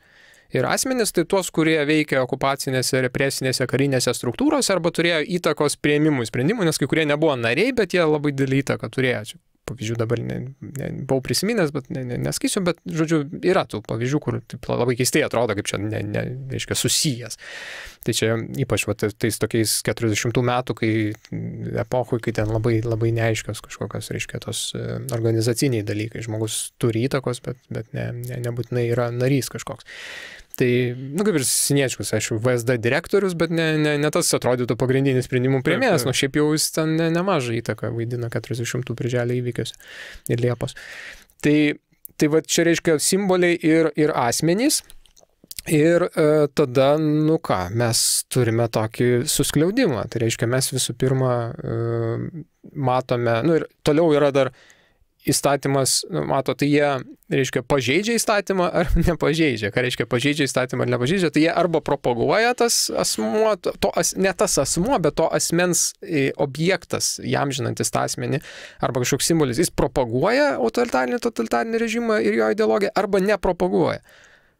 Jūs suprantate, ant kiek suskliausta, tai yra čia neina kalba nei apie tą asmenį, nei apie jo veiklą būtinai, bet apie daiktą iš esmės. Apie esmės daiktą, kuris propaguoja kažką. Tai tu žinok dabar, kaip keistai skamba, kai net ir man, kažkoks toks keistas dalykas būdavo, grįždavau namo po to posėdžių ir po to galvodavau, kaip dabar man reikėtų paaiškinti savo, tarkim, artimam žmogui, bičiuliui, studentui, net vaikui, ar ne, kaip reikia paaiškinti, kad Salomėjos Nėries paminklas stovintis propaguoja kažkokią ideologiją. Žiūri, tu kažkokie, kaip ten sakė, kenčianti, tiesąkant, aš nesutinku, kad ten norėjo ją Vildžiūnas kenčiančią parodyti, kai pasižiūri Petro Vaičiūno jo sukurtą paminklą, jis ten irgi lygiai taip pat toksai parimęs, kenčiantis, man atrodo, čia toks braižas, bet nesvarbu. Tai atrodo, nepropaguoja kažkokios aiškios ideologijos. Tai aišku, kai jau ten pradedi lysti į šiek tiek gilį ir interpretuoti, tai taip, Salomėja Nėris, savo povyzą, tai ką jos veikla simbolizuoja ir visa kita, tada jau suvedi tuos visus dalykus, kad tai gali būti kažkoks tai režimo propagavimas. Bet kitais atvejais, pavyzdžiui, Taikos gatvė. Aišku, kad savaime Taikos gatvė negali propaguoti jokio režimo, kokį čia režimą, bet mes tai puikiai žinom, iš kur ateina, kad tai yra sovietinio režimo reliktas. Mes, aišku, Taikos gatvė atžvilgių sakydom, kad, žiūrėkit, palikit ramybę, čia yra jūsų sprendimas, čia tikrai nėra kažkoks propagavimas. Ir mes buvom parašę, aš tiksliau parašiau ir ten kolegos dar pridėjo tokias gairias savivaldybė ir buvom surengę susitikimą, čia irgi į tą argumentą, kad nesikalba komisija, mes buvom surengę susitikimą online, kuriame dalyvavo virš 100 žmonių, su savivaldybių asociacija suorganizavo, mes turėjome narę Donatą, kuri iš mano kurso istorijos fakultete, mes nebendravom, dabar tik komisijoje pradėjom bendrauti, tai yra istorikė ir paveldosaugininkė, ir ji atstovavo savivaldybę asociaciją, suorganizavo susitikimą ir mes tiesiog savivaldybėm sakėm tokius, žiūrėkit, čia yra jūsų galimybė jums spręsti, tai yra sovietinio režimo reliktai, kaip aš juos pavadinu, tai liekanos to režimo, Taikos gatvės, kolūkiečių, kolūkiečių, tai tiesąkant galima. Propaguoja, aiškiai. Taip, čia tą mes ir pasakėm, bet ten, pavyzdžiui, melioratorių, tai ir tarpukariu buvo melioracija ir dabar jinai turbūt vyksta kažkuria prasme. Niekas jų vardu gatvių nevadintų, ne sovietmečių. Nors, pavyzdžiui, Vilniuje tai buvo ten ir Šaltkalvių gatvės ir čia Vaininkos. Senųjų amatų. Netgi Kaune buvo Pionierių gatvė, tai jo čia tie pionieriai, tai kariuomenės rūšis, tai yra tie... Dabar, atsiprašau, įsiterpsiu, bet klausydamas tavęs irgi tokį pavyzdį, Kaune Partizanų gatvė. Tai ar nebus taip, kad jos pavadinimas tai dar sovietinis? Kažkada šito domėjus, gali būti, kad jie truputį pakeitė, ten ar apkeitė vietom, bet žodžiu, kad sovietmečiu, man atrodo, atsirado ta partizanų gatvė ir jie atsirado kaip akivaizdu kokių partizanų gatvė, dabar mums yra visiškai kitokia asociacija, tokia desovietizacija įvykusi savaime. Tai va čia apie tą įstatymą, kad jis, nuskau, iš vienos pusės čia aš daug nekalbėsiu, aišku, apie tai galima būtų kalbėti, kad jis suskliaudžia tikrovę ir mums neleidžia pasakyti, ir kai Valdemaras Klumbys, kuriam aš čia taip atsakinėjau tą jo tekstą, tai jis sako, komisija supaprastina tikrovės. Tiesą sakant, man kas supykdė šiek tiek, nepyk Valdemarai, supykdė tekste, kad jis komisijai priskiria tai, ką turėtų įstatymui priskirti. Iš esmės komisija veikia pagal įstatymą. Mes nesam susirinkę kažkokie ten diskusijų būrelis. Mes galim ten labai daug diskutuoti ir labai daug diskutuodom, bet jeigu mes priimsime sprendimą, kaip mums atrodo, tokį, žinai, kaip mokslininkas parašytų, viena vertus, kita vertus, tai labai aiškiai įstatymas nusako, kad kaip mes turime pasakyti, pažeidžia, nepažeidžia. Argumentai taip, jie gali būti, bet jeigu, sakykime, mes sakysime pažeidžia ir kažkokius argumentus, mes paduodami į sprendimas paduodamas į administracinį teismą ir beje yra dėl Krištaponio, tik ten ne dėl pačio argumentavimo, bet dėl procedūros. Apie Krištaponio atveju norėčiau paskui aptarti. Jo, tai va čia ir yra, kad, žodžiu, įstatymas tikrai suskliaudžia ir komisijos veiklą ir tuo pačiu tas galimybės interpretuoti. Nu ir aišku... Bet čia šitoj vietoj, nežinai, vis tiek galima ir atsakymas akivaizdus į tokią tavo, kaip čia, priekabę. Nu vis tiek mes net kai tyrėme istoriją, mūsų kiekvienas ten, nežinau, mokslinis tekstas vis tiek yra redukcija tam tikra tikrovės. Ir mes vis tiek supaprastinam tam tikrus dalykus. Tai juo labiau įstatymas. Čia yra, čia ir galim sujungti su tuo, kad tu sakei iš pradžių. Tas lygmuo yra istorija ir yra atmintis, ta viešoji kažkokia kultūra. Tai vis tiek, ypač tau turbūt jautru yra, net, kad tu esi istorikas, o tai komisijai ne vien istorikai buvo, čia irgi reikėtų gal priminti, kad sudėtyje ten tų istorikų turbūt... Pagrindės tiek žmonės, kurie turi istoriko išsilavinimą, seniau ar anksčiau įgytą, bet nėra akademinio pasaulio žmonės, jie yra praktikai, tai yra daugiausiai paveldosaugos praktikai, kurie dirba toj srityje. Tai va, kad tos vis tiek, kai tu pasikeli tą įstatymų lygmenį ir tau reikia išvesti, supaprastinkime matematinę formulę, tu vis tiek negali kiekvienam atveju. Ir čia va dėl to aš ir pradėjau irgi nuo tų 3 lygmenų, kad negalima pasimti vieno kažkokio atvejo ir pagal jį visko išaiškinti, kas yra gerai su komisija, kas yra blogai su komisija, ar su įstatymu tuo pačiu. Dėl to, kad tie konkretūs atvejai, jie per daug mums siaurus akinius uždeda ir tada mes ir ginčiamės. Kentėjo ar nekentėjo, gailėjosi ar nesigailėjo. Nesvarbu, yra truputį aukštesnis lygmuo, bet suprantu, ypač, kad tau su to istoriko, mokslininko žvilgsniu tas suprimityvinimas, kuris politiniam lygmenį vis tiek yra neišvengiamas, jis yra problemiškas. Čia būtent tai, kad aš... turiu savo nuomonę dėl daugumos klausimų, tų nagrinėtų tikrai ir pilietišką, ir ekspertinį, ir visą kitą. Galiu ją pagrįsti ir apginti, bet man nebūdavo jauku balsuoti dėl tam tikrų dalykų, nes čia žinai, kas atsitiko, kaip sakyt, įstatymas pavertė, šiaip man patiko Marko Blocho, ta tokio istoriko, tyrinėtojo, 20 pradžios. Jo, 44, man atrodo, jis buvo nužudytas. Gestapo. Tai jo mintis, kad istorikas yra amžinas ikiteisminio tyrimo tyrėjas. Jis nėra nei teisėjas, nei prokuroras, jis tas, kuris tyria ir pateikia faktus, tam, sakykime, teismui. Čia visiškai metaforinis, aišku, kalbėjimas, nereikia to priimti už gryną pinigą, bet mes čia buvom patapę, ne teisėjais, nes mes neprimdom galutinio sprendimo, bet tarėjais. Mes rekomenduodom, tai tam tikrą prasme, kaip kai kuriuose teisinėse sistemose yra, ne amerikietiškai, bet kitose yra tarėjas, kuris sufleruoja teisėjai, pavadinkim taip, ar ne? Tai va čia kažkas panašaus. Man tai ne visai patiko, nes tikrai aš žinau, kad yra tų spalvų atspalvių ir dėl to, aš pradžioje sakiau, aš dėl to atsisakiau komentuoti, tai tapti tuo balsu kažkokiu komisijos. Pirmininkas, aišku, ir turėtų komentuoti, bet kartais jam matydavosi, kad sunku buvo, nes nėra istorikas akademikas šia prasme. Tai va, tai čia buvo ta problema, kad tikrai suskliaudžia ir kad mes ir vienas dalykas politiškai tada turime spręsti, ir antras dalykas, kad vis dėlto ta tikrovės redukavimas daug didesnis negu tekste. Nu taip, tu pasakėjai, bet daug didesnis negu tekste. Aš esu tą tezę pasakęs, kad už bet kokią atminimo lentą daug geriau yra parašyta knyga, kur vis dėlto vis tiek atskleidžia žmogaus spalvos atspalvius ir galima tikrai daugiau pasakyti. Net ir netalentinga ar prasta knyga, jinai tiesiog, vis tiek gali iškelti bent jau klausimų, bent jau kažkokią pusę parodyti, daug didesnė negu ta atminimo lenta. Ne, už kažko užsikabint gali. Tai va čia tas toksai redukcija ir turbūt dar vienas, kad vis dėlto sakykime, gal komisija ir įstatymas, bet labiau komisija buvo paversta, čia irgi iš tos įstatymo blogybės, nusimetimo atsakomybės. Vis dėlto šitie klausimai, istorinės atminties klausimai, aš sakiau, su istorija tik iš dalies susiję, ar ne? Tai yra politinio sprendimo. Kas atsiduria mūsų viešoje erdvėje yra politikų sprendimas, ne ko nors kito. Politikų per rinkimus deleguotų, žmonės deleguoja, politikai vykdo, aišku, atsižvelgdami ir į esamas situacijas, esamas nuomonės. Tai politikai nusimeta, jie nežino, ką daryti, jie žinių ir kažkokios specifinių supratimo neturi, jie vaikosi balsų ir bijo tiek tų, kurie kritikuoja, nes, kaip minėjau, jie dažnai būna tokie radikalūs, gal blogas žodis. Aršus ir kategoriški, kategoriški tinka žodis. Sorry, dėl radikalumo gal šiandien netiko, bet kategoriški tai tikrai. Ir gaunasi, kad jie nusimeta atsakomybę, o man galbūt būtų labiau patikęs mechanizmas įstatyme, kurį aš po to jau po visko sugalvojau, net po išsiskirstymo komisijos ar atsistatydinimo, taip reikėtų sakyti, kad mes rekomenduojame Bubniui, arba tiesiog tas Bubnio, tai yra genocido centro generalinio direktoriaus lygmo iš vis gali būti pašalinimas. Mes rekomenduojame, rekomenduojame, Arūnas Bubnys kaip centro direktorius priima sprendimą, kuris įpareigoja savivaldą nedaryti kažką konkrečiai, bet diskutuoti.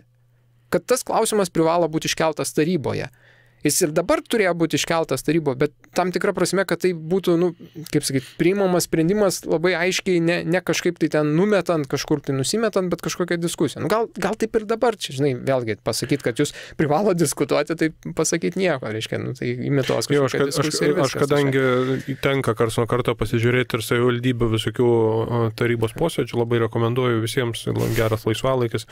Tai dažniausiai, ypač kur yra kažkokie turto objektai ar kažkokie pervadinimai, tai bent jau man pirminės asociacijos, kad tai yra, ateina kažkas pristato klausimą, tada balsavimas iš karto, sukeltos rankos, nepakeltos rankos ir viskas toliau. Tai žodžiu, aš suprantu, link ko tu krypsti, bet tas įpareigoti diskusiją.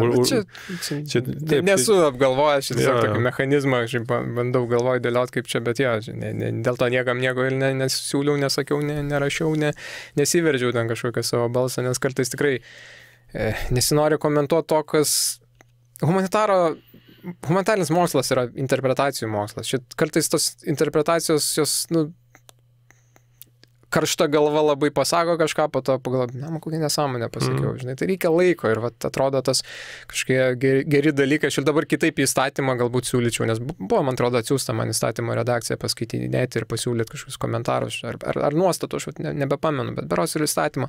Tuo metu atrodė viskas kaip ir tvarkingai, dabar turėčiau pasiūlymų. Tai, bet čia gal baigiant su šituo visu, dar tokius praktinio dalyko, nes mes kaip ir kalbėjom apie desovietizaciją, sakėm, kalbėsim apie komisiją, tai praktiniai dalykai, kurie lieka už įstatymo, ir kurių tu negali kažkaip tai įkišti ir kurie šiaip tokio mechanizmo, tokio biurokratinio mechanizmo problemos, kurios labai dažnai valstybėje atsiranda, tai vienas dalykas yra komunikacija.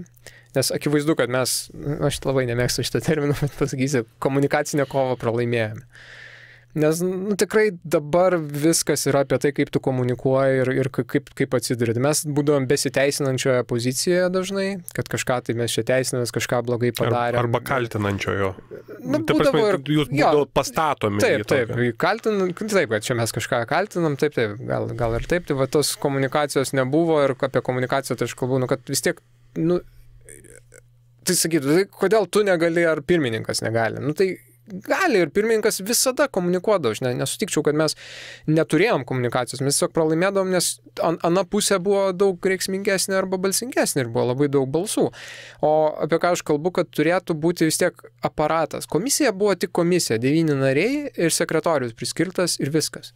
Ir specialistas IT, viskas.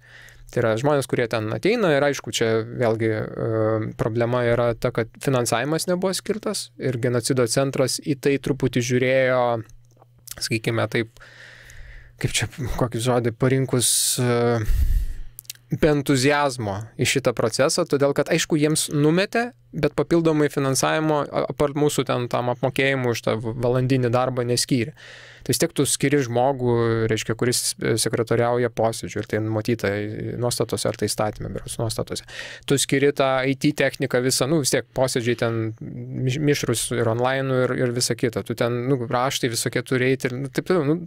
Kas susidūrė, puikiai žino, tai yra biurokratija, jinai turi savo kainą ir visokie tie raštavimaisi ten ir raštvedyba yra.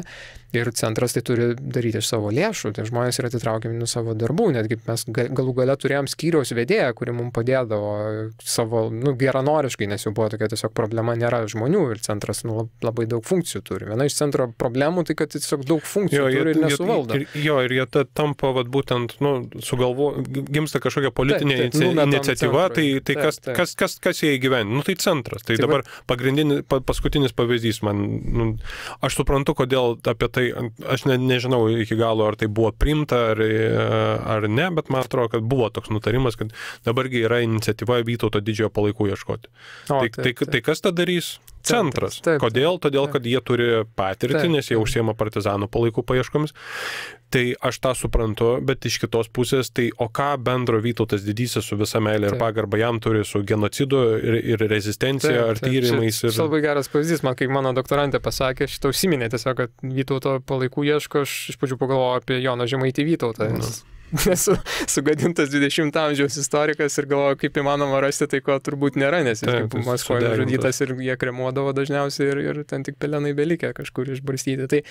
Tai ta komunikacija, žodžiu, suvedu į tai, kad būtų buvę labai puiku, jeigu būtų žmogus, kuris turi istoriko išsilavinimą iš centro, kuris mums padėtų. Jisai parašo kažkas gairės, mes su juo sakom, žiūrėk, šitą pridėk, aną pridėk, trečią. Nebūtent, kad jis komunikuoja, bet jis parašė tokius talking pointsus arba kažkokį pranešimą spaudai, galbūt mes surengėm spaudos konferencijas kitas. Žmogus, kuris padėtų su komunikacija. Nebūtinai mes galime komunikuoti, bet padėtų tokius dalykus.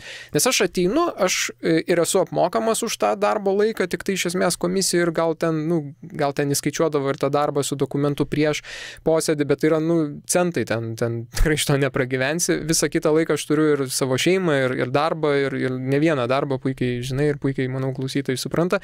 Ir taip darydavau papildomai dalykus ir čia tikrai nenoriu sakyti, koks švarkšas, ne apie tai čia eina kalba, bet tiesiog profesionalo šioje srityje komunikacijos tikrai norėtųsi. Kitas dalykas - išvados. Mes turėdavom rašyti išvadas ir iš esmės laikas būdavo skiriamas joms, nes visi 9 turi pritarti ir po to pasirašyti fizinių parašų. Tai vėlgi tai posėdžio metu, tai tu turi parašyti išvadą, jinai aiškiai bus sekli, nes kiek tu gali laiko skirti, jeigu nagrinėjai 20 klausimų, darbotvarkė patvirtinta ir visa kita.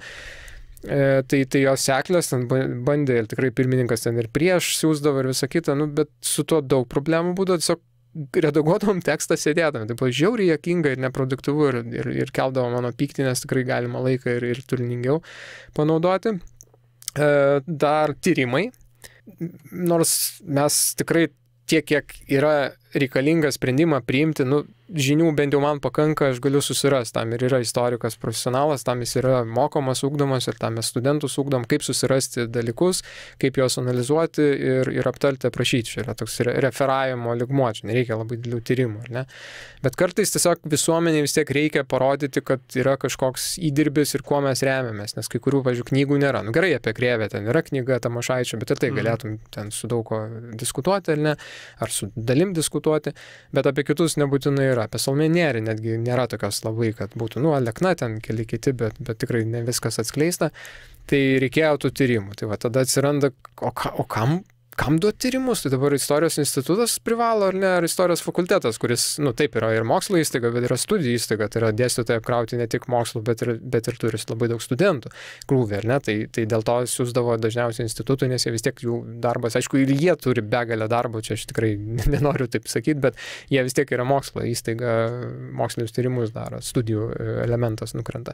Nes nemaža dalis jų dėsto. Tai čia tik taip, ant popieriaus taip atrodo. Bet, reiškia, bet vis tiek, kodėl jie privalo tą daryti? Tai va tas, kaip finansuoti tos tyrimus? Ir tyrimas vis tiek yra, jeigu tau jau reikia iš tiesų tyrimo, tai tyrimas yra labai imlus laikui. Tau nuo šaltinių paieškos iki jos analizės, iki apibendrinimo, susigulėjimo, tai yra lėtas ir sunkus procesas. Tai va, tai čia gal suskliaudžiant viską, tai yra pinigų klausimas. Ir man atrodo, žinai, daug kur taip yra ir su Vytauto palaikų paieškom, ir su kitais dalykais. Jeigu valstybė, ir su partizanų palaikų paieškom, jeigu tu tikrai norėtum, man atrodo, banaliai nuskambės kažkokia materialisto pašnekesiai, bet jeigu tu labai norėtum, tai kažkaip atsispindėtų finansinė išraiška. Kai norim gynybos, kažkaip gynybos biudžetas didėja, vis tiek matosi, kiek kariuomenė sugeba nusipirkti ir kiek aš atsimenu, kaip pats buvau būsimas, dar tuo metu šauktiniai buvo 6-7 metai, kai aš jau po mokyklos buvau būsimas šauktinis, reiškia, tai kiek tuo metu, kaip atrodė kariuomenė ir kokie ginklai buvo, dar irklais ten. Vėl pasakysiu, kad nenuskambėtum keistai, kad čia nėra supriešinimas šitų dviejų klausimų, čia yra mintis apie valią, ta prasme, kai yra valia priešintis, tai vis tiek tas gynybos biudžetas didėja, nebūtinai pakankamai, bet didėja, o tokiem dalykam, istorinės atminties sprendimui nebūtinai didėja. Nors visą laiką apie juos kalbama, kad čia labai svarbu, jūs čia darykite, jūs dirbkite. Yra toks dalykas kaip vyriausybės reikminiai tyrimai, kurie gali būti, reiškia, finansai skiriami konkrečiam projektui, kažkoks reikminis tyrimas. Pavyzdžiui, buvo, mūsų kolegos dalyvavo, laimėjo ir parašė neblogą studiją apie tos karių palaidojimo vietas, sovietinių karių palaidojimo vietas, Kariai betonas mitas. Ta knyga galima susirasti ir ten būtent reikminis tyrimas ir kažkokiai konkrečiai dalykų išanalizuoti. Mokslininkų grupė, viskas, ten vyksta konkursas, visi kiti dalykai. Buvo Macikų lagerio Šilutės, prie Šilutės, ten dalykas, man atrodo, klaipėdiečiai darė, mūsų kolegos iš Klaipėdos. Tai galima reikminį tyrimą padaryti, pavyzdžiui, ir tų pačių kažkokių, reiškia, žmonių atminties ir pasidaryti žmonių reikminis tyrimas, 10 žmonių komanda ir jie parašo kažkokias knygą ir išvadas. Sunkiai įsivaizduoju, kaip tai atrodo, bet tai yra įmanoma tą padaryti. Ne? Nepavyks, tai nepavyks, galbūt. Turėsime produktą, aš nebejoju, kokybišką, gali būti tiesiog, kad tai nepajudės tas klausimas iš mirties taško, bet nieks to nebandė daryti. Bet pinigų vis dėlto yra, man atrodo, trūkumas, taip suskliaudžiant. Ir dar gal vienas dalykas, kas komisijoje vis dėlto negaliu nepaminėti ir mus kaltino tam politikavimu. Ir gal iš šono ir atrodė mes kažkiek politikuojantis, šiaip jau bandėm visaip priešinti šitam dalykui, bet tiesiog buvo konfliktas vidinis komisijos pirmininko su centro direktorium. Iš pradžių jo nebuvo, buvo ten gal šiek tiek kiti dalykai, po to kažkaip peraugo tai į tokį pirmininko ir centro direktoriaus konfliktą ir tada, aišku, aš suprantu, kad ir centro tada požiūris ir pirmininko aš tik nesiemu, kas ten teisus, aš nežinau, man iš šono stebėt buvo tiesiog laiko gaila, kad ten mes nuolat į kažką atsakinėt, turim veltis, kažkokia buvo tokia nesupratimo, tikrai daug laiko tam suėjo ir man šitas dalykas irgi šiek tiek nepatiko, kad kažkoks atsirado ta trintis, kurios, nei Seimas nesugebėjo priimti ir čia tas garsus skandalas, kas gal girdėjo apie tą filmavimo bandymą ten filmuoti ir rodyti tą mūsų posėdį, neperspėjus transliuoti, tai čia buvo to kažkokio konflikto turbūt išraiška ir spaudimo mums išraiška, nes ten šiaip tai be kita ko, man atrodo, Škirpos klausimas turėjo būti svarstamas. Tai tokie turbūt dalykai, kurie irgi nepuošia šito, tokie, sakykime, biurokratiniai ir man atrodo, aš visada labai skeptiškai žiūrėjau ir, tiesą sakant, žiūrėsiu toliau į tuos Seimo priimamus įstatymus, kurie kažkaip reglamentuoja istorinę atmintį, aš juos kažkada esu pavadėjęs ažubaliniais įstatymais, nes dažniausiai stumėjęs yra Audronius Ažubalis, Seimo narys. Dabar šitas įstatymas ne jo, bet, sakykime, ir geresnis, bet Kodėl neigiamai? Nes jie ne viską, tu numeti genocido centrui, kažkokias funkcijas, tu savo darbą galvoji padaręs, lyg ir nebloga, ne, lyg ir viskas čia spręsis, bet iš tikrųjų tai yra tik tai ledkalnio viršūnė, viskas ten apačioj priklauso nuo pinigų, nuo finansavimo, nuo valios, nuo noro ir skau, tikrai aš to noro turėjau, aš dariau kiek įmanoma ir papildomai ir ten komisijos veikloje ir kurį laiką buvau likęs vienintelis istorikas akademinė prasme, reiškia, užsiemantis šitą veiklą komisijoje, nes vienas narys iškart pasitraukė, kitas vėliau ir gavosi, va, taip irgi, kad tas krūvis teko, nes, kiti žmonės, jie irgi, minėjau, istorikai, bet ne akademinė prasme, tai jiems, kartais atšviežinti žinias daugiau užtrunka negu man, kur vis tiek kažką kitą dėstai, kažką ką tik skaitęs, kažką greit gali atsiverst, gali šiaip tiesiog šviežesnės žinios, tai kolegom šiek tiek gal daugiau laiko reikėdavo ir tada, ir man tas krūvis, kad kažką tai ten diskutuoti, nešti kažkokią velnio advokatų pabūti, kas gal ne visi suprato, kodėl aš taip elgiuosi, bet žiūrėk, čia gal kitaip čia, žodžiu. Buvo tų tokių dalykų, bet čia jau gal atskirų pokalbių. Uždarant tada dar du trumpi klausimai. Pirmas, tai dėl to vis tiek irgi vienas buvo toks rezonansinis, kaip čia, net nesprendimas, bet Krištaponio situacija. Tai yra kontekstas nežinantiems, turim Ukmergėje paminklinį akmenį Juozui Krištaponiui, vienam iš pirmųjų Lietuvos partizanų vadų, Vyčio apygardos organizatoriui, turbūt pagrindiniam, kuris pagal visų istorikų turimus duomenis dalyvavo holokauste. Nėra jau šito atveju ir kai kuriais atvejais galim ten galbūt ir kažkiek diskutuoti dėl tam tikrų asmenybių dalyvavimo ar nedalyvavimo. Šituo atveju panašu, kad istorikų sutarimas yra ir čia yra tiek arti fakto, kiek istorijos mokslas gali prieiti, nes šaltinių klausimas ten vis tiek lieka opus, bet vis dėlto. Ir buvo tarsi sprendimas panaikinti, kaip siūlyti panaikinti, pašalinti. Bet tuo metu įvyko, kaip čia, šachmatų terminais, šachas. Buvo paduota sprendimas į teismą ir, kaip numato įstatymas, ir administracinis teismas, kuris ir priminėja sprendimus tokiose bylose, jis nustatė, kad tas sprendimas yra, turbūt taip reikėtų sakyti, neteisėtas, nes, nežinau, tas formuluotės, aš skaičiau sprendimą, bet tiesiog nesu teisininkas, tų formuluočių nežinau. Sprendimas komisijos. Tai generalinio direktoriaus, nes komisija tik rekomenduoja jo. Tai, čia kartais skamba kaip toks nusimetimas, bet kažkokios atsakomybės, bet taip yra tiesiog toks mechanizmas. Ir argumentas buvo tas, kad pažeidimai ten buvo, ne argumentus istorinius administracinis teismas nagrinėja. Procedūrinius. Procedūrinius, būtent administraciškai. Tai ten buvo vienas pagrindinių dalykų, tai kad komisijos narys vienas, jis buvo ir rašto rengėjas, kuriuo mes rėmėmės priimdami sprendimą. Jis buvo ir komisijos narys, ir dar kreipimosi autorius, nes jis pats kreipėsi į komisiją, kaip bet kuris pilietis, taip pat ir komisijos narys galėjo kreiptis į komisiją, prašydamas išanalizuoti tą. Tai va čia tas vienas iš tų. Ten buvo ir kitų tokių kažkokių pažeidimų, bet vienas iš tokių pažeidimų ir grinai taip procedūriškai tas klausimas. Tai niekas ten neanalizavo ir tikrai nereabilitavo ar neapkaltino. Apie Krištaponio vaidmenį ten nieko nepasakyta. Tai va dėl to aš ir norėjau šitą klausimą iškelti, nes tuose Krištaponio gynėjų forumuose, aš iki šiol ir laiškus gaunu iš jų. Tai yra, šitas teismo sprendimas buvo priimtas kaip kažkokia Krištaponio reabilitacija, bet įvyko procedūriniam lygmenį dėl kažkokių ten nesuvaikščiojo popieriai, netaip suvaikščiojo popieriai dėl tokių dalykų. Esmės šitas dalykas nieko nekeičia. Ten jie pasakė kažkaip, kad bet jie vėlgi rėmėsi centro atstovę, kad ten jį pasakė, kad centras neturi pakankamai pagrindo ten teikti, bet, tarsi, ką ta atstovė, žino ir kas jį tokia yra. Tai čia yra istorikė. Čia visiškai nesvarbu, aš tiesiog norėjau užakcentuoti tai, kad istorinės tiesos požiūrio tai nieko nekeičia, o istorinės atminties požiūrio tai vis dar yra, sakyčiau, gėda, kad mes nors apie tą paminklinį akmenį jau daug metų kalbama, nuo turbūt tos antrosios desovietizacijos bangos, man atrodo, jis buvo suaktualintas irgi panašiu metu kaip Žaliojo tilto skulptūros, tai yra, kad nėra valios jo atsikratyti, pašalinti. Man atrodo, kad 2025 metais šitoj Marijos žemėje Lietuvoje yra vis dėlto gėda ir...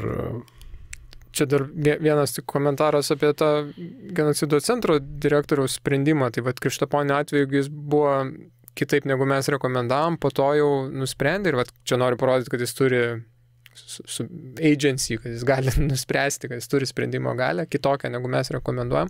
Tai jisai nusprendė, kad paminklinis akmuo lieka, bet jis yra skiriamas, turi būti performuluota, kad Vyčio apygardai, Vyčio apygardos partizanams, gal taip ten žodžiu. Pakeisti prasmę. Jo, pakeisti prasmę, va taip jis pasiūlė. Ir jis ne vienu atveju, bent jau kai jis turbūt 3 ar 4 atvejais jis taip siūlė, tai vat apie Partizanų gatvę, kur mes sakėm, kad čia labai tokia dviprasmybė gaunasi, tai visur mes tas Partizanų gatves nusakėm, žiūrėkit, paliekam, čia toks bendrinis, čia, suprantam, kokiem partizanam kada atsirado, bet, sakykim, kad dabar čia mūsų partizanam.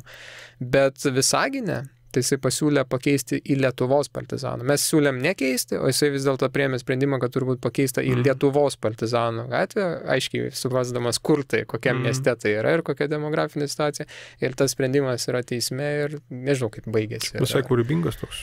Tai, gal kiek griozdiškas. Tai čia tiesiog norėjau parodyti, kad genocido centro direktorius nėra ten kažkoks vykdytojas automatiškai mūsų valios, jisai galėdavo priimti sprendimus ir vėlgi galėjo parodyti ir savo labai didelį ekspertiškumą ar kreiptis atskirai, liepti įpareigoti savo darbuotojus, ištirti, pertilti ir sakyti, žiūrėkit, ir grąžinti komisijai netgi atgal, žiūrėkit, čia to nepadarė. Yra įmanoma, aš aišku, nenoriu čia jam užkrauti tos tokios, suprantu žmogiškai, kad jam pakankamai sunki ta našta tokia irgi tapusi.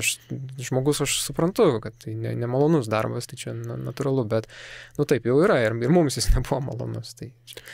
Tai ir tada paskutinis klausimas, dabar tas komisijos klausimas yra tarsi pakibęs ore, tai yra, buvo, girdėjom, čia mes tų iniciatyvų, kaip minėjau, kad gal čia reikia naikinti, keista naikinti daiktą, kur 2 metus nepilnai praegzistavęs, tada komisija atsistatydino, bet tarsi įstatymo niekas neatšaukė ir tad turėtų būti formuojama nauja komisija, kas bus, kas nebus, bet Žemaitis nepražus, bet tai mes nežinom, kas laukia toliau šitos komisijos, bet jeigu taip trumpai tiesiog uždarant pokalbį, įvertinkim jau nebūtinai tik komisijos veiklą, bet tiesiog šitą desovietizaciją vykusią pastaruosius tos 2 metus nuo komisijos, tarkim, pradžios.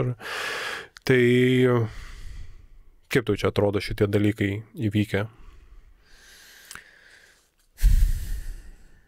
Nėra kažkokio vieno tokio atsakymo. Vienais momentais labai nervuodavausi, kitais kažkaip galvodavau, čia gal ir neblogai čia padarė, čia gerai, ten kažką, bet atrodo, Salomėja Nėris gal man turbūt toks vienas iš pavyzdžių, kuris atrodė, kad mes pasiūlėme visai neblogą dalyką, bet jo neiškomunikavom. Ir čia, dėl ko aš tą komunikaciją, čia, aišku, kai kalbi pokalbį, žinai kontekstą, ne visada ištransliuoji, čia, aišku, manau, kad klausimų gal kils žmonėm, bet ką reiškia ta komunikacija, tai ir kodėl Salomėja Nėris, mes sugalvojom, kad, reiškia, vis tiek Salomėjos Nėries negali statyti tą pačią gretą, kaip, pavyzdžiui, Cvirkos. Ji neužėmė pareigų. Taip, ji buvo tos delegacijos narė, bet ji nedėjo parašų. Cvirka padėjo parašus ant to kreipimosi ten dėl įstojimo, kabutėse, į Sovietų sąjungą ir taip toliau. Paskui jis buvo Rašytojų sąjungos valdybos narys ir ten prisidėjo, tokia dviprasmiška jo tokia pozicija, aišku, ten bandė, pavyzdžiui, Sruogai ten padėjo, toks prievaizdas su šypsena, pavadinkim, tai ne grubus. Priekšas buvo grubesnis ideologijos sekretorius. Tai Salomėjos Nėries negali tą pačią gretą statyti ir tada vis tiek gali taip būti, kad, sakykime, gal nereikia visur taip pašalinti tų atminimo ženklų. Tai mes tada nusprendėm kreiptis į Tautosakos institutą ir kur ji gyveno, kokios vietos jai yra svarbios kaip asmenybė jos veiklai, ypač iki 40 metų. Ir gavom atsakymą, ten mokėsi ten ir taip toliau. Ir mes tada pasiūlėm kai kuriuose vietose Lietuvos, kad tos, kur susiję su ja kaip jauna dar kūrėja arba jau šiek tiek vyresnė kūrėja, kad jos gali galbūt likti, plus muziejus turbūt gali likti, kur mes galime paaiškinti visą su ja susijusią, margumyną spalvų, ar ne, visą paletę spalvų. Ir tuo pačiu, va, čia tas paminklas nelaimingas, kur mes taip pagalvojame ir tada buvo ta argumentacija, kad su Vilniumi nesusiję, tam buvo išvadoje parašyta ir tada užsikabino, kaip čia su Vilniumi nesusijus ir taip toliau, ko mes neiškomunikavom, ką mes čia turime omeny. Tai kaip ir pasiūlėme neblogą sprendimą, ar ne, Salomėja Nėris, žiūrėkite, tikrai dabar jau pripažįstama ir net jos apologetai pripažįsta, kad ji turi ir tą kritiškesnę pusę, tai yra, netgi kai kurie tiesiai pasako kolaborantė. Tai jeigu kolaborantė, tai ar yra dabar, žinai, čia reikia kolaborantai paminklo Vilniuje? Ne, tai ir mokyklos. Tai mokykla pati susitvarkė, čia ne mūsų darbas, čia mokykla pati kreipėsi į Vilniaus miesto savivaldybę ir keitė pavadinimą ir ten balsavo dėl jo ir taip toliau. Gal perkelkim, tarkim, tą paminklą, kuris yra, gražus, Vildžiūno disidento, čia dar atskirai apie tai galima kalbėti, į tą prie muziejaus Kaune ir tai būtų erdvė, kur, sakykime, galima būtų apie Salomėją Nėrį viską sužinoti, pačiu ir tą gerąją pusę ir blogąją, čia taip ir edukuoju, ar ne? Ir tos kelios vietos, kur jie svarbi ten Vilkaviškiai, jis svarbi ten likusi ir kažkokia premija ir visi kiti dalykai. Tai atrodo, išsprendžiam tokį lyg ir opų klausimą, bent jau šiame etapui. Bet kilo dėl to paminklo tokia, kai kur demagogiška diskusija, kai kur ne. Tai čia dviejopas tas požiūris. Iš esmės mes kaip ir pasiūlėme tam tikrus sprendimus, kurie, man atrodo, galėjo būti įgyvendinti ir galbūt, taip, jie būtų sukėlę šaršalą, bet galbūt žmonės pagalvojo, gerai, lieka muziejus, gal ir neblogai. Muziejus gal nebūtinai Salomėjos Nėries kaip tokios, bet, pavyzdžiui, Salomėjos Nėries ir Bučo bendras, kažkaip ten galima įvairiai. Gal ir Salomėjos Nėries, koks skirtumas. Ir tikrai galima būtų ten kažką kalbėti ir apie jos visą tą veiklą. Gavosi taip, kaip gavosi, su tuo paminklu pasirodo yra ta tokia, kaip čia pasakyti, norinčiųjų, kad jis liktų nemažai įtakingų žmonių grupelė, vieni ten, kad čia Vildžiūno, nors tiesą sakant, už 200 metrų Barboros stovi to paties Vildžiūno, tai paminklas Vildžiūno, jeigu nori, yra jau Vilniaus miesto senamiestė, tai nieko čia nekeičia, žinai. Tai, bet, manau, kad dabar mano sprendimas būtų gal lentelę kabinti ir paaiškinti kaip tokį pereinamąjį etapą, o gal tebūnie ir lieka. Aš ir nebuvau, tiesą sakant, labai įsitikinęs to klausimu. Tai toks ir atsakymas. Kaip ir pasiūlėme, bet neiškomunikavome ir man atrodo, kad ji buvo ir sukėlė net ir tas žiežirbas ir įžiebė kai kur tokias ugnelės, gal ir gerai, bet kad kai kur tas toks buldozerinis gal buvo, kai kur gal, kad neiškomunikuota, buldozerinis būtent, kad neiškomunikuota, neiškalbėta ir gal kai kam atrodė, kad be diskusijų didesnių, tiesą sakant, jų aibė buvo, gal ir galėjo kitaip būti. Ta komunikacinė pusė, manau, jį būtų kažkiek tai pakeitusi dalykus, bent jau suminkštinusi, ar bent jau sudariusi tą įspūdį, kad yra išklausoma.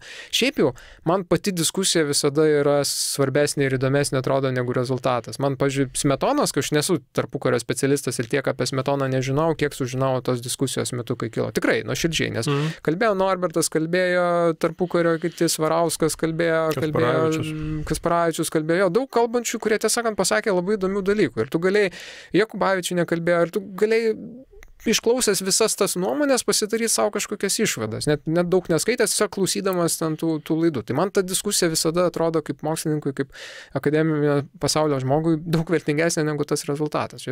Tai, kad mes jau buvome priversti daryti rezultatą, jisai toks. Tai čia užbaigsiu gal irgi irgi jau esu, man atrodo, išsakęs šitą mintį, kai buvo, čia jau dabar senienos, jau tas Cvirkos paminklas, Škirpos alėja ir taip toliau. Tai mano pozicija buvo abiem atvejais ir ten Noreikos nieko nedaryti su jais, dėl to, kad jie veikia kaip dirgikliai tokie, dėl kurie išprovokuodavo diskusijas. Dažniausiai jos, ypač jeigu ten toj viešojoje erdvėje, tai jos vis tiek suprimityvėdavo, bet į mane kreipdavosi kartais irgi draugai, kurie su istorija nesusiję ir klausdavo, ką čia pasiskaityti, kaip čia. Prasme, kad tai išprovokuodavo mąstymą kažkokį. Dabar, mes nebėra to Cvirkos paminklo. Ar mes labai nuo to praturtėjom? Nežinau. Aš tikrai aš negaliu iš principo būti žmogus, kuris stos ginti Cvirkos paminklą. Man tai nebuvo kažkokia medinė ar kokia kita vertybė. Aš vertinau vien tik tai, kad jisai išprovokuoja diskusiją. Koks jos lygis, tai čia jau daug didesnė atsakomybė joje dalyvaujančių yra. Tai man atrodo, kad su tuo ar Neries atveju, ar kitais, kad vis tiek ta diskusija kažkokį, ne visada, bet kažkokį elementą mąstymui padaro. Ir grįžtant prie komisijos veiklos, vis dėlto apibendrinant, tai man atrodo, kad labai svarbus yra tas momentas, apie kurį tu užsiminiai per tą Norberto suformuotą, kad šitas apsivalymas suteikia progą Lietuvos regionams, madingas žodis šiais laikais, ieškoti savo istorinio identiteto. Nes kai kalbėjai apie tas, kad yra 50, tarkim, Salomėjos Nėries gatvių, tai nei čia jos problema, nei čia tų konkrečių vietų problema. Tai yra reliktas. Ir tai yra, kai niekas to nesiėmė, o tai kodėl reikia pervadinti, garsi poetė, čia ir visiems patogu ir taip toliau, kam čia reikia. Ir aš galvojau, irgi tuo metu, nežinau, tiesą pasakius, to jūsų siūlymo dėl Nėries, kad aš būčiau sakęs, kad man atrodo, kad palikti kelias vietose, kur yra susiję su jos asmenybė, tai gatves, tai yra viskas su tuo tvarkoj, tu tada kaip tik nepadarai to kažkokiu skėčiu, vėlgi tą nepadarai kultų, bet palieki jam žinimą. Tai ir tada, man atrodo, nuo jam žinimo skiriasi. Tai man atrodo, kad čia labai toksai buvo saliamoniškas sprendimas, gaila, kad nepavykęs bent jau kol kas, bet apskritai man atrodo, kad kas mane labiausiai erzindavo, tai net ne Neris, ne dar kas nors, visokie kolūkiečių melioratorių gatvės, tai man atrodo, kad yra svarbu, kad nuo jų kažkoks apsivalymas vyko, tebevyksta turbūt dar nebaigtinis procesas, bet tokių marazmų jau tikrai Lietuvoje nepriklausomai galėtų ir nelikti. Nesvarbu, ar tose vietose gyveno kolūkiečiai ir melioratoriai, ar ne. Šituo atveju vis dėlto reikėtų principingiau. Boom, į stalą, case closed. Gerai, 1:30. Jo, aš kai žadėjau, kad nebus rimtas pokalbis, tai vis dėlto man atrodo, kad klydau. Mes labai rimti vyrai, tai labai rimti ir kalbam. Tai toks rugsėjo tokia pirmoji, gal jau čia jūs, kai klausys, bus rugsėjo 2. Ar 23. Ne, gal bus rugsėjo 2. Tai dėkui, kad esat su mumis, kad išklausėt, kas čia iki galo išklausėt. Kad pasilgote, jeigu pasilgote. Man toks visada, čia norėjau ties to pradėti, įdėti Pink Floydų dainos Comfortable Number, man atrodo, ten Is There Anybody Out There? Bet pamiršau čia, gal nedėsiu pradžioje. Tai jeigu čia dar kas nors esate ir išklausėte šitą 1,5 valandos, tai dėkui jums. Ir kaip žadėjau, tikėkime susiklausysime neužilgo. Sėkmės jums ir iki kitų pasimatymų, susiklausimų. Iki.